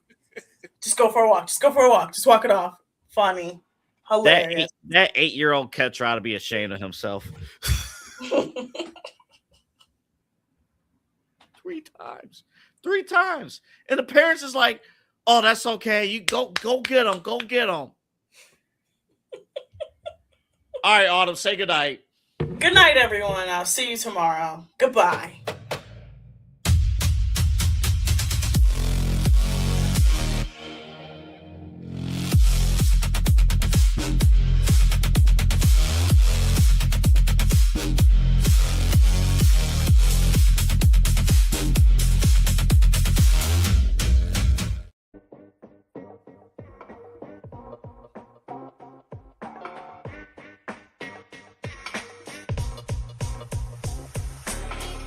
This is Midnight Run on the Inside Edge Network. Here's your host, Anthony Alford.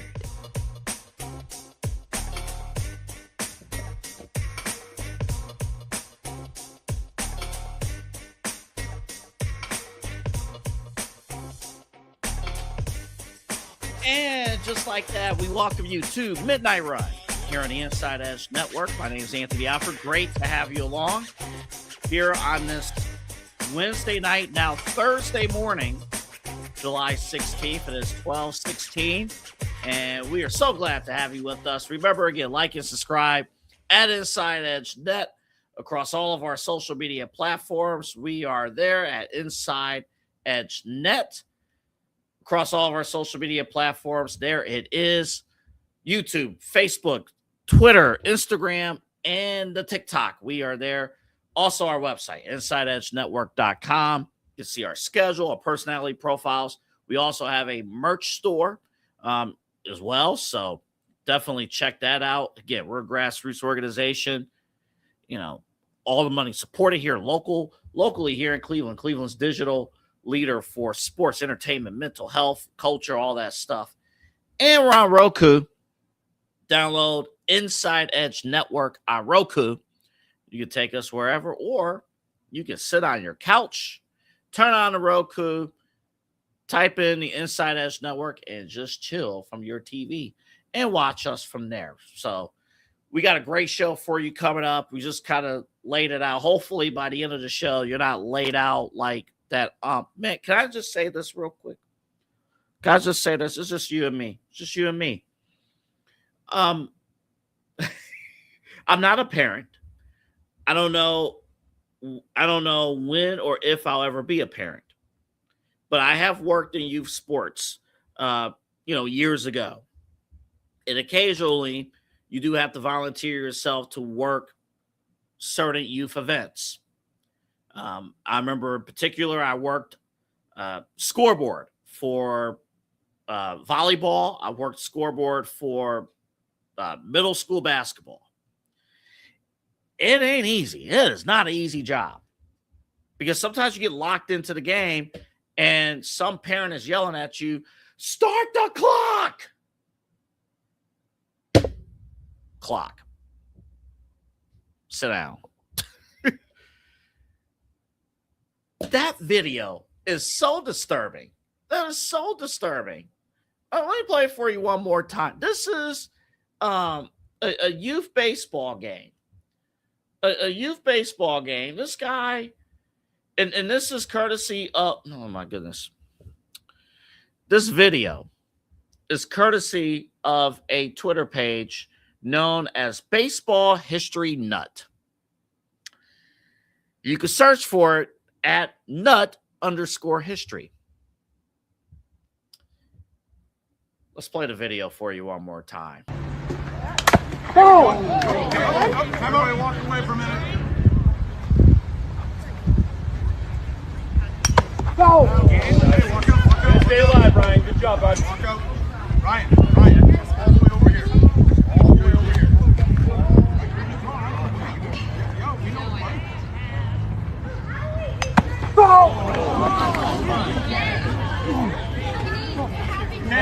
Cam, just go for a walk. Just go for a walk.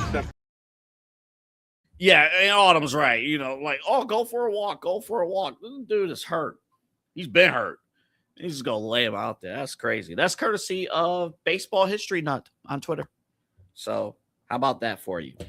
All right. I think we're nearing our conclusion to the LeBron, the LeBron stuff. And I do feel bad. Listen, don't blame sports talk media or ESPN. This week, the biggest stories has been some random dude on Twitter saying he could do the exact same exercises as LeBron James and he failed. You have the conclusion of the World Cup, which was crazy, by the way. Argentina coming from behind to beat England. That was crazy. Again, they played it at 3:00 in the afternoon because, you got to take care of England. Good riddance. And then apparently during the ESPYs, Mike Tyson finally discovered that Shohei Ohtani is a dude. That's news. That's been the sports cycle. So this is the season of list and will this happen or that happen? And let's be real about it. LeBron James is under no obligation to make a decision at any point. But let's be truthful about this. We're waiting on LeBron because other teams have to make other moves if LeBron's on their roster. For example, here in Cleveland for the Cavaliers, if LeBron is on this team, there's a chance you may have to move Jared Allen. There's a chance you got to create a roster spot for Bronny James. There's a chance you got to do other things. So NBA free agency, typically it's moving at a fast pace. Remember, Giannis, where is he going? Oh, he's with Miami. Jaylen Brown, all the trade went down. He's now with Philadelphia. And this happened. If you've noticed, we've all have noticed in the last 2 weeks, everything has stopped. While we wait on, as former Cavalier announcer used to say, Michael Ray guy, we wait for flight number 23, LeBron James. That was early days of LeBron James, Michael Ray guy doing the games. And then, of course, we have Fred McLeod, the late, great, legendary Fred McLeod and AC. That was a whole other thing. I can go on and on about that. But we are nearing a decision. And I think my worst fear is probably going to come true. I think he's on his way to Golden State. I think we are inching close to the ultimate AAU tour documentary. LeBron James competing with one of his best friends, and not just Stephen Curry, but also Draymond Green and, Steve Kerr, playing for Steve Kerr. And we may have gotten some news. Barstool Sports retweeted this from one of the Warriors fan pages. And this is Steve Kerr earlier today. Take this however you want to take this video. What's up, fellas? You guys doing? Good. Hey, we need to get LeBron, man.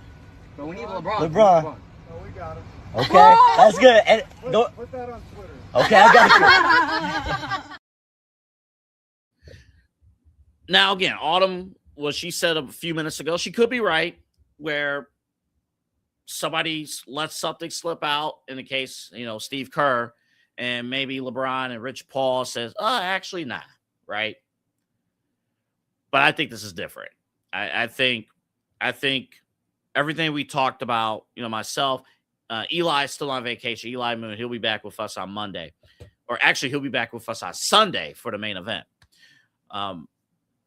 Everything that we talked about, I think it's going to happen. And I'm ready. It's been a couple weeks. I'm ready to accept it. I'm ready to accept LeBron James joining the Golden State Warriors. And it is what it is. It is what it is. LeBron has always been about brotherhood. Yes, Eli does bring up a point, though. It's like, how many bros do you have? I get all that. But it doesn't seem to me like I always thought the betting odds were weird because the Cavs were always favorites. But even when Golden State was apparently off the board, somehow they always stuck around and somehow they were always the second running. And let's be real about what's happening, too. Let's be real about this. Golden State is actually the ones recruiting him. Draymond Green is actually hanging out with LeBron James on a personal level, getting in his ear. Again, not just basketball, but on a personal level. They're the ones going out to golf outings and stuff. Stephen Curry, they're the ones staying in touch. From the outside world, we haven't heard anything from members of the Cavaliers in recruiting LeBron James. To me, it seems like, to be brutally honest, the only people that are truly, truly actively recruiting LeBron directly is Golden State. And I think now it's going to pay off. I think he's on his way. Again, if I'm wrong, I hope I'm wrong. I hope a day from now or next week or whenever, we could take this tape right here, July 16th. oh, Double A said this. And you could take it, and it could be on ice cold, freezing cold takes or whatever. And we could put it in the vault. But I think he's on his way to Northern California.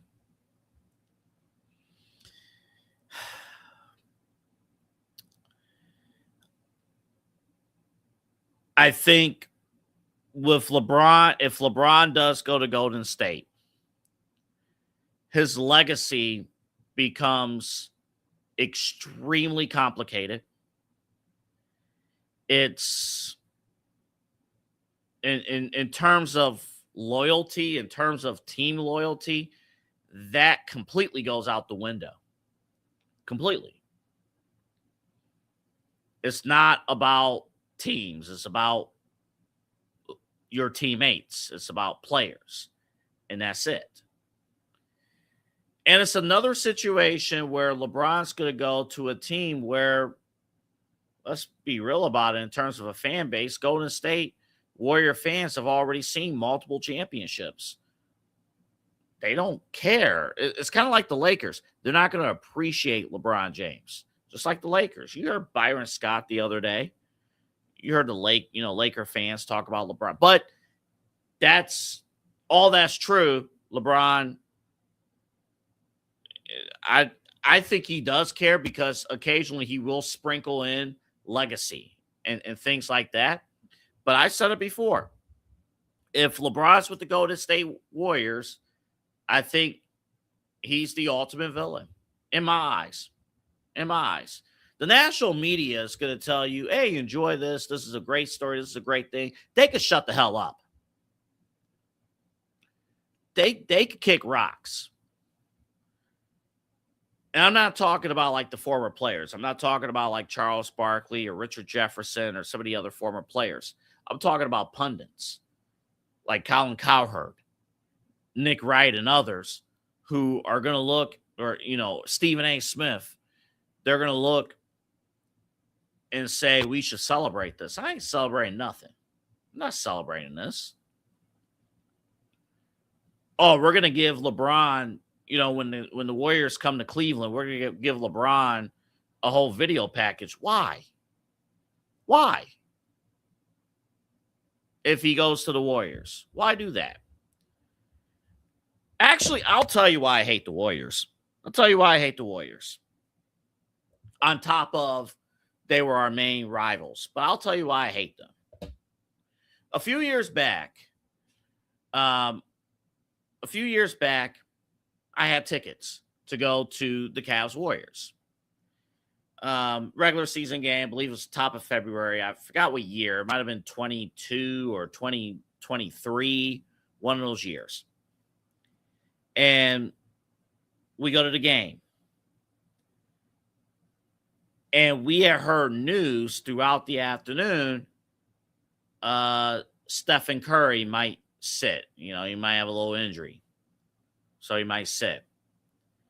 And then it turned into Steph Curry is sitting, Draymond Green sitting, Klay Thompson sitting.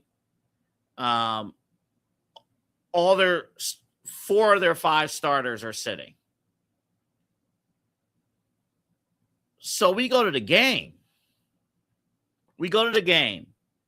And there are kids and parent, everyone, and staff members and stuff. They're looking forward to watching us play, but hey, I get to see Steph Curry. I get to see all of this go on.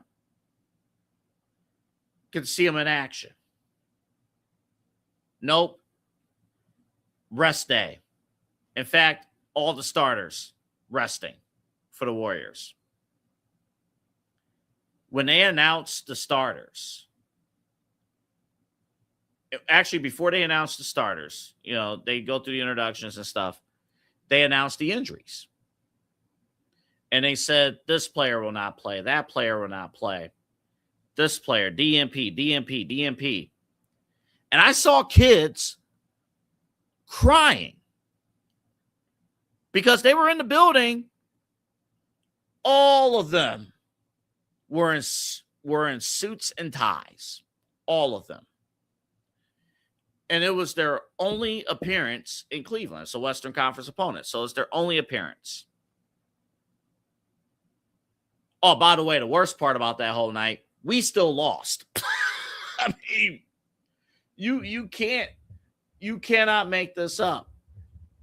You cannot make this up. I mean, I'm trying to, I think it was 2023. Because, yeah, who didn't play? Yeah, it was bad. It was bad. Jordan Poole was the leading scorer for the Golden State Warriors that day. And all those guys are out. Unreal. Unbelievable.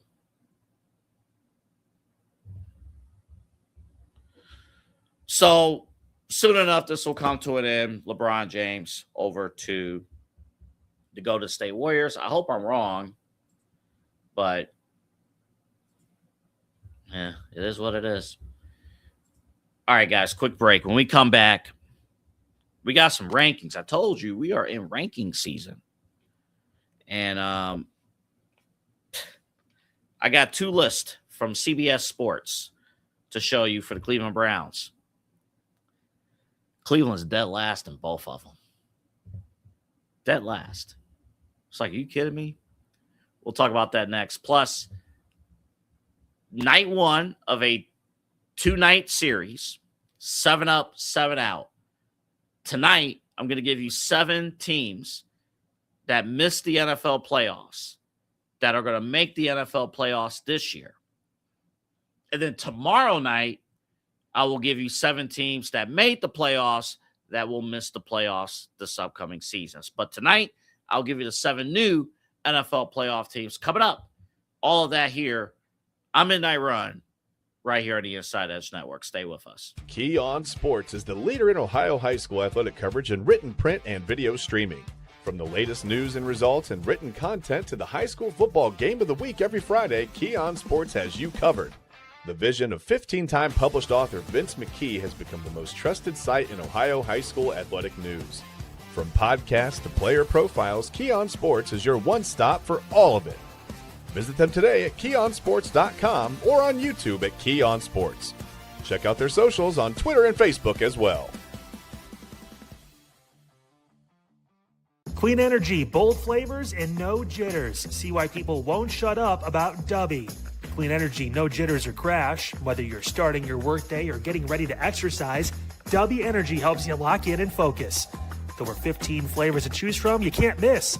Order Dubby Energy right now by using the QR code on your screen and use the promo code InsideEdge10 to receive 10% off your order.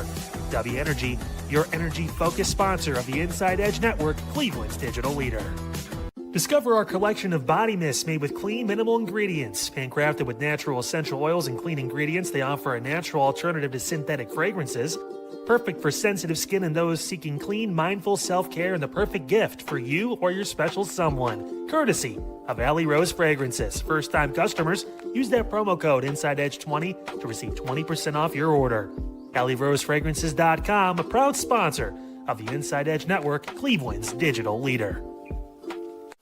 Whether searching for a baseball autographed by your favorite World Series slugger, a signed football by an iconic Hall of Famer, or the jersey of a world-famous soccer star, you've come to the right place.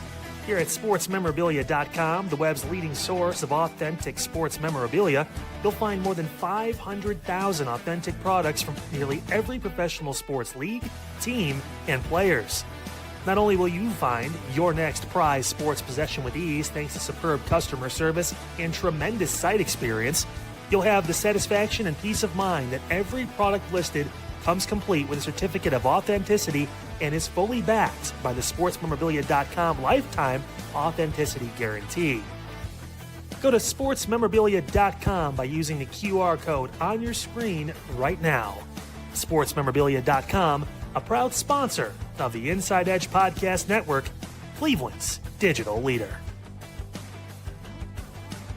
Find us on InsideEdgeNetwork.com for the latest information on your favorite shows, personalities, and network partners. Plus, guess what? We have a merch shop. That's right, we have network polos, t-shirts, champion jackets, hats, and bottles. Rep the network. Every purchase supports independent sports and entertainment media. Use the QR code on your screen right now to check out InsideEdgeNetwork.com. That's InsideEdgeNetwork.com. All right, welcome back. We're going to talk Browns in like 2 seconds. Shout out to JD from NY from on Twitter. He said today, again, this is a wrestling thing. I'm diversion for just a second. Somebody said this is going to be the promo for Kenny Omega and Real Ospreay to build to their main event match at All In. This is going to be their promos for the next 6 weeks. Hey, little brother, you want to have a match, brother? Yeah, let's wrestle, brother. Maybe we'll go get haircuts, brother. We'll get the same haircut, brother. Maybe we'll get the same beard, brother. Yeah, why don't we do that? We're the greatest of all time, brother. Greatest at what?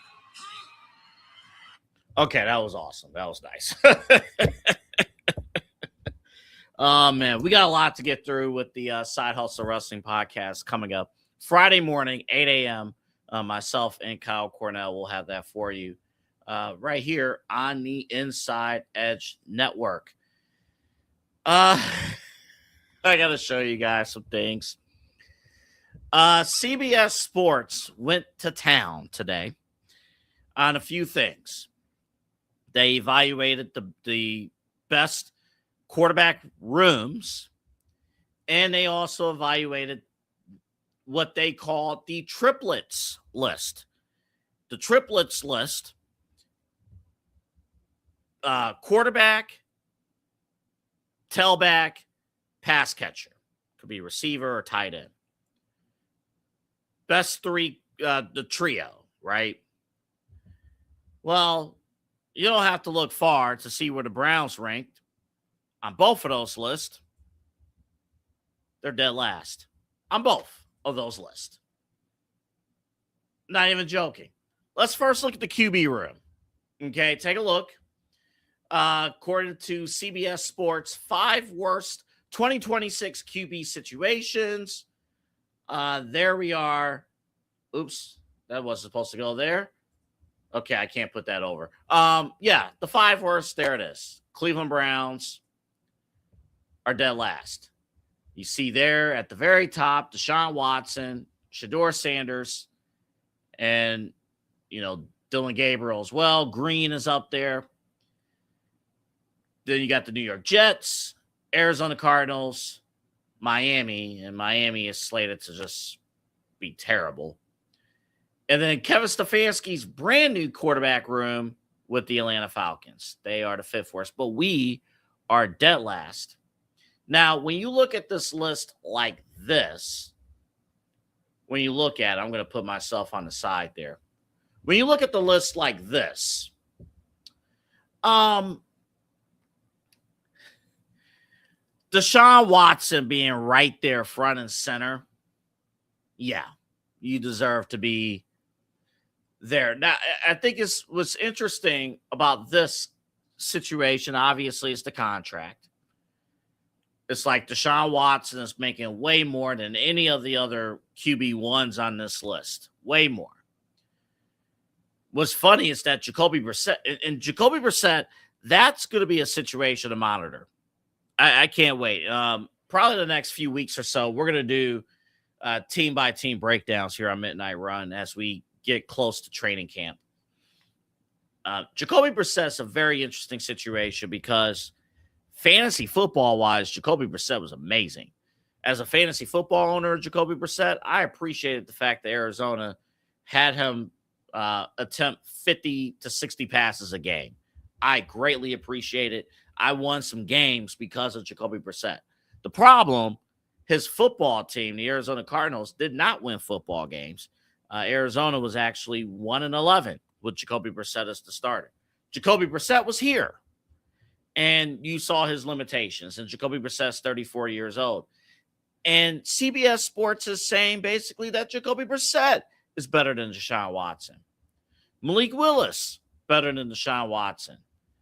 Geno Smith, who was horrible with the Las Vegas Raiders last year. Horrible. better than Deshaun Watson. And again, I believe in Shedeur Sanders, but if you are in the theory of numbers don't lie, numbers don't lie. Statistically, Shedeur Sanders was one of the worst rookies in NFL history. I'm not saying that talking both sides out of my mouth. That's just what the numbers say. My eyes was when talent was around Shedeur Sanders, he was performing. But nonetheless, in my opinion, this is more of an indictment on on Deshaun Watson being front and center. And Shedeur Sanders, this is all bad. This is all bad. Because here's the other thing. Let's take the QB2s of this list.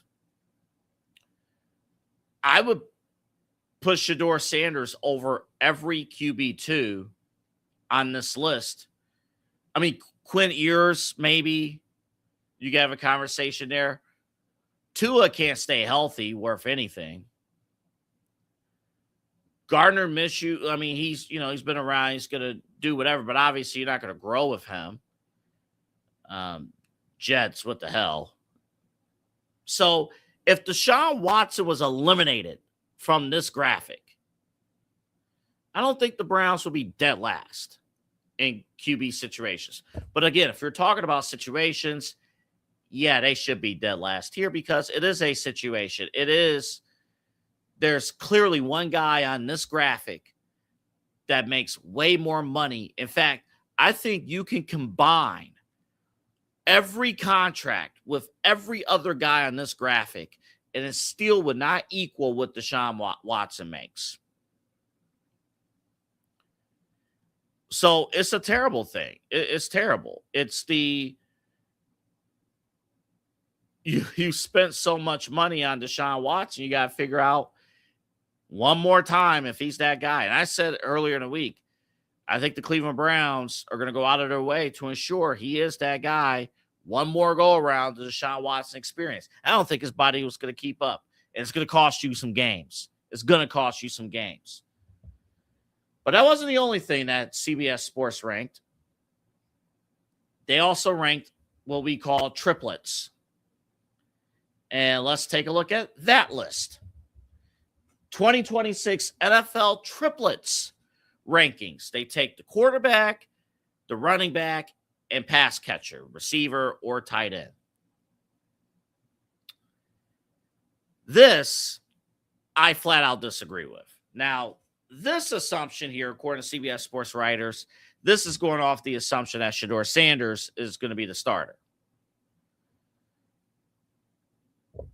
Junkins, and here's the deal. Let's see how Quinshon Junkins looks, coming off of injury. And I know people are using, he didn't average that much in terms of yardage per carry. Well, you got to remember, one of your leading receivers last year was Jerry Jeudy. You're not doing much with that. Harold Fannin Jr. listed here. I mean, obviously he's a tight end. That's who they used here. When Fannin was healthy, and he's going into year 2, Shedeur and Fannin were locked in step. They were connected. I think ranking them 32nd on the triplets list is BS.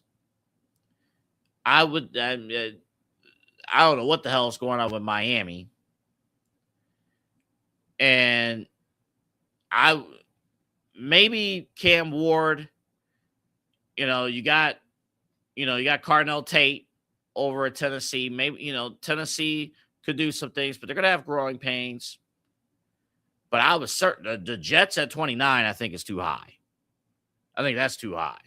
I think the Jets should be, honestly, Miami should be 32. Jets should be 31. And then you can make a case Cleveland could be at 30. The key with Cleveland is going to be their top-ranked draft class. You got Casey. Now I'm saying Casey, I think of Love Island Casey, but no, Casey Concepcion. You got him, you got Boston in there too. So you're going to rely on rookie receivers, but if they could come through and then you got Fan in there as your tight end, you could do some things and you're going to shoot up in the rankings. So I do agree with the QB room situations. Our situation is terrible. Terrible. I do agree with that. I do not agree with the triplets list. That's just piling on. I could identify the Jets and Miami right there. Like, come on now. So I do find that I found that to be a little bit interesting. All right, coming up next, our 2-part series, 7 up, 7 out. Today, I will reveal 7 teams that did not make the NFL playoffs that will make the playoffs this year. And then tomorrow, I will reveal the 7 teams that made the playoffs that are going to be out this upcoming year. We'll talk about that next, right here on Midnight Run. We'll be right back. Fanatics isn't just our name, it's who we are. Loyal, passionate fans dedicated to our favorite teams and to the sports we love. That's why we're honored to be able to offer fans the world's largest collection of official sports apparel and sports jerseys from all leagues, teams, and players you love. We feature a wide selection of gear from every league, including the NFL, MLB, NBA, NHL, and NCAA merchandise, which allows us to serve fans of football, baseball, hockey, basketball, lacrosse, soccer, golf, and, well, everything else that gets your heart pumping. Go to fanatics.com by using the QR code on your screen right now to celebrate your teams. That's fanatics.com, a proud sponsor of the Inside Edge Network, Cleveland's digital leader.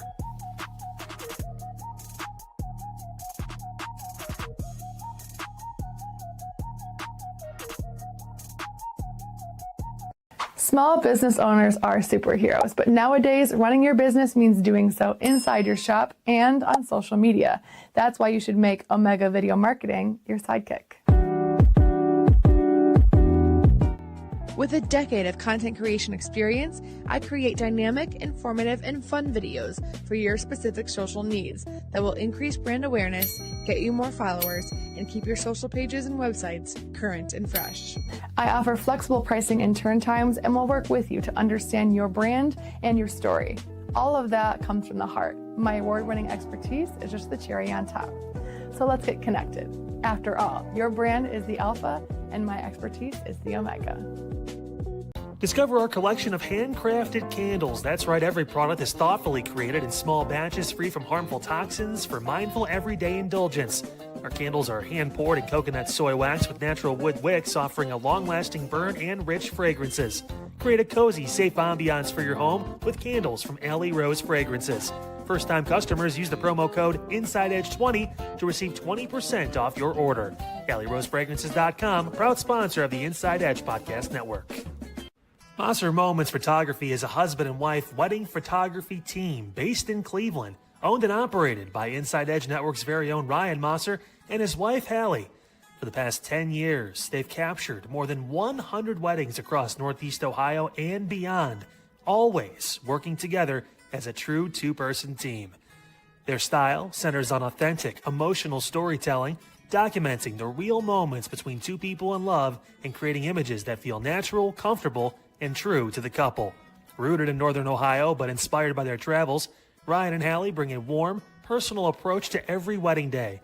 Their work blends experience, consistency, and a genuine passion for helping couples relive their best day through timeless photography. Learn more at MosserMomentsPhotography.com by using the QR code on your screen right now. MosserMomentsPhotography.com, a proud sponsor of the Inside Edge Network, Cleveland's digital leader. Hey, it's Autumn Chisholm here from the Daily Spiral, and you guys are going to be joining me all week. We're going to have a kind of a funky show. Double A Anthony Alford will be joining me all week instead of Chad and Eli. Eli will be on vacation, but this week we are going to get into everything. We are going to get into the MLB All-Star break, the slowest week in sports, the Love Island USA fallout, and much more. And then on Thursday night, you're going to join me solo. And hopefully, LeBron James will have picked a team by then, so I don't have to talk about him. But you are going to watch the Daily Spiral here on Inside Edge Network every night, Monday through Friday, from 11 to 12 p.m.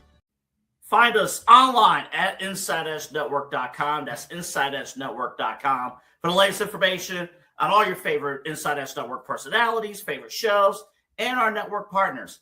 And also, we are independent. We are grassroots. Support us and support your local community digital sports leader with our merch store. Yes, we have a merch shop. There it is right there. Look at all the great stuff you can get there. The Champion Packable jacket. Got the Inside Edge Network t-shirt. How about hats? How about a glass? How about an official polo from the Inside Edge Network? We got water bottles as well. And you can customize it. Multiple different colors and sizes that we have available for you.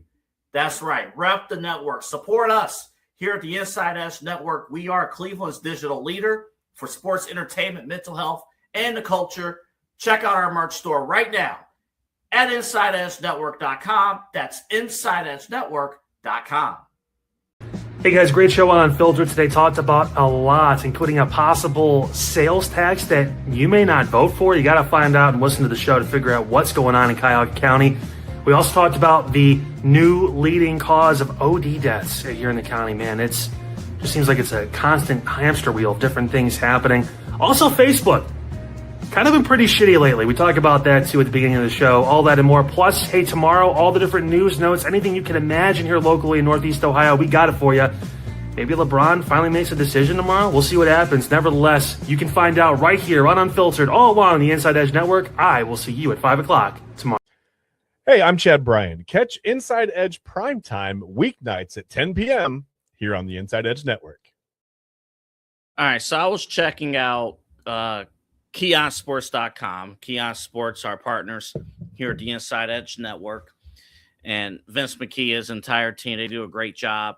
And they are ramping up high school football coverage. We're going to partner up with them for high school football coverage. And I was like, they already have team previews for certain teams. I saw Solon was on there. Barberton was on there. A couple of team previews there. And you got to realize high school football, the regular season starts 1 month from this Friday. 1 month. Like it's not that far away. So we might play some of the team previews for you coming up in these next few weeks, but go to KeonSports.com. They got the team previews. They have schedules out as well there. But yeah, the Solon team preview. Antonio Hall, he is the new head coach at Solon. So, yeah, definitely check that out. They talked with Brady Bush. Brady Bush is a two-way senior athlete who's committed to Miami of Ohio. So, KeonSports.com, they have all that. Definitely check it out. Shaw is in there. And they have schedules as well. Shaker Heights there. So we'll play some of those. I'll see if Vince, if he's okay with us doing that. We'll play a few of the team previews right here on Midnight Run in the coming days. All right. It is time. Part 1 of our 2-part series. 7 up, 7 out. 7 teams that will... 7 new teams that will make the playoffs, 7 teams that will be out of the playoffs. Now, here's the crazy thing about the NFL playoffs. I'm going to show you real quick if this is the correct. Here it is. So this was and courtesy of NBC, these are the teams that made the playoffs this past season. These are all the teams. Now, statistically, since the NFL has expanded from a 12-team to a 14-team format, traditionally, just about over 6 teams, there are 6 new playoff teams, typically 6 to 7 new playoff teams every single year. There's usually a surprise in there, but let's have some fun. Let's just say half the field is going to be replaced with new teams. So let me give it to you right now. 7 new playoff teams, and here they are. Some of these are obvious. Some you're like, wait a minute, what? So Kansas City is the obvious one, right? Kansas City, the return of the greatest quarterback to ever have lived, Patrick Mahomes. How is his progress going to be? What are you looking at, from that standpoint with the Chiefs? But, let's see. The AFC West is going to be competitive, but the Chiefs always find a way. And here's the thing about elite quarterbacks. Elite quarterbacks, especially when they're young, but then, they grow up and stuff, they get smarter. They're smarter. They're smarter people. So you don't necessarily have to be fully on your legs and things like that. I think the Chiefs, even with Patrick Mahomes, he's recovering from a torn ACL. I would think by the end of September, Mahomes is in. But Justin Fields can win games for you. Justin Fields, under Andy Reid's system, can win some games for you. So Kansas City's a no-brainer. I got 2 AFC North teams, Cincinnati and Baltimore, both getting in. Of course, Baltimore was 1 field goal kick away from getting in. They didn't. If they would have made that field goal kick, maybe Harbaugh would still be employed with the Ravens. Now he's with the Giants, who we'll talk about in a second.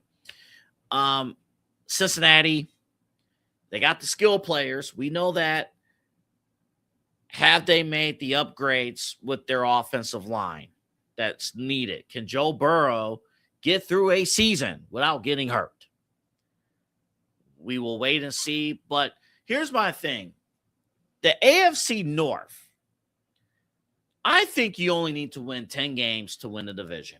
I think you only need to win 10 games. I think it's going to be a dogfight.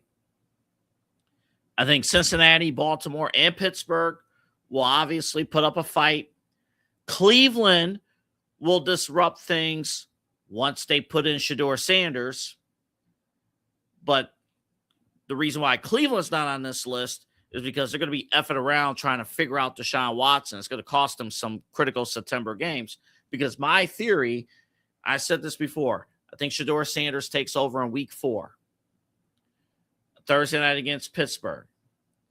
I think under Shedeur Sanders' leadership, I have the Browns winning somewhere around 6, 7, maybe 8 games.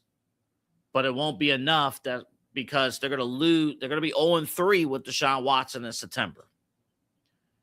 And you're going to say at the end of the season, man, if we would have had Shedeur from the beginning of the season, maybe we beat Tampa. Maybe we beat Carolina. Maybe we beat Jacksonville. But not happening there. Again, there's a couple of these teams that are like, well, maybe you would say duh, but there are some surprise. Detroit. Detroit has one of the easiest schedules in the NFL this season. One of the easiest schedules. The Detroit Lions, they're going to feast off of their easy schedule. Jared Goff and, a year removed from losing Ben Johnson as offensive coordinator, they're going to figure things out with Detroit. Their offense is going to come together, and they're going to feast off of their easy schedule. I think Detroit gets in the playoffs. The Giants, under John Harbaugh, I might have slipped up and said Jim earlier. We're talking about Baltimore. John Harbaugh. I think the NFC East is a complete toss-up. I think a complete toss-up. You could argue any of the 4 teams in the NFC East to win it. That includes Washington with Jaden Daniels. That includes, obviously, Philadelphia, Jalen Hurts. What's going on there? Although they did lose A.J. Brown, see how they materialize there. Maybe you could make a case for Dak Prescott and the Dallas Cowboys, but their defense might say otherwise. I think the Giants, if they could stay healthy, Dart at quarterback, he was showing great signs until he was hurt. Cam Scatterboo was a breakout star last year. Absolute breakout star. And they have a better head coach. And not to mention, too, Malik Neighbors in there as well, who was an absolute beast. And you have a better head coach in John Harbaugh. I don't know if the Giants will win the NFC East, but I think the Giants are going to make the playoffs. Tampa will make the playoffs. Tampa, it's the NFC South, so somebody has to represent the NFC South. Baker Mayfield, contract year. Now, they have to do it without Mike Evans. Mike Evans no longer with the Tampa Bay Buccaneers. I believe now he's with the Niners, Mike Evans. So, one less weapon. But if Baker can stay healthy, and again, it's a contract year for Baker Mayfield. Baker will be like he was last year, but then he faltered. He got hurt. And I'm going to actually watch quarterbacks on Netflix because quarterbacks actually, there was a clip that I saw where they actually addressed Baker's shoulder injury situation from last year. Tampa Bay, I got them going deep. And I got Minnesota. Again, this is one of those cases where you got to pick 7. I got Minnesota. Minnesota has the team. They have the tools. They got Justin Jefferson. They got, everything you need. They got an offensive mind and Kevin O'Connor. Kevin O'Connor. Kyler Murray. Can he win that starting job and benefit from having a tall target in Justin Jefferson and being in a favorable offensive system? Not that he wasn't in a favorable offensive system with Cliff Kingsbury, but I trust the offensive minds of the Minnesota Vikings just a little bit more than Arizona. So, the 7 new teams. I have Kansas City, Cincinnati, Baltimore, Detroit, New York Giants, Minnesota, and the Tampa Bay Buccaneers. Now, tomorrow, here's the deal. 7 up. Tomorrow, 7 is out. 7 out. So, we got 3 new AFC teams, 4 new NFC teams. So tomorrow, I will reveal which 3 AFC teams are coming out and which 4 NFC teams are coming out and are going to have disappointing seasons. So we'll get into that tomorrow right here on Midnight Run. We didn't have time to really get into this today. Hopefully we'll have time tomorrow. Which All-Star break is worse? Major League Baseball or the NBA? I do want to get to that coming up on the show tomorrow. But I want to thank you guys for tuning in to Midnight Run. Again, remember to like and subscribe at InsideEdge.net. We have phenomenal programming, including every weeknight, the mega stream, 3 shows, 1 stream from 10 a.m. all the way here to the late night hours, in the wee hours of the morning. We have you covered. Also Unfiltered, 5 p.m., our local news talk, community-driven show with our own Kyle Cornell, 5 to 6 right here on the Inside Edge Network. Voice of the Land also comes your way tomorrow right here. Again, like, subscribe at Inside Edge Net. Download the Roku app Inside Edge Network on Roku. And no, don't welcome. That's tomorrow. InsideEdgeNetwork.com. We got that covered for you. All right, folks. I didn't sleep that well. It's hot. We're going to rest up. I have shows to watch. I'm not watching all these shows. There's no way I'm watching all these shows. Are You the One? Love is Blind. I don't know about Love is Blind. Vanderpump Rules. I'm going to give that a shot. I'll give you a report next week on Vanderpump Rules. I'll give that to you. Okay, folks. We're going to call it a day. I will see you guys tomorrow. By the way, we're not on the, unless LeBron makes a decision on Friday, he might. We're not on the air Friday. Friday, we're going to replay our Love Island season finale watch along on Friday. Just because I work two long shows on Sunday. So tomorrow, Chad is solo, Autumn solo, I'm solo tomorrow. So definitely check that out. For our entire team, Double A signing off. Have a good night. Man, you got to hit some stuff too. Everything. There you go. I'm out of coffee and it's 1:07 in the morning. So with that being said, good night.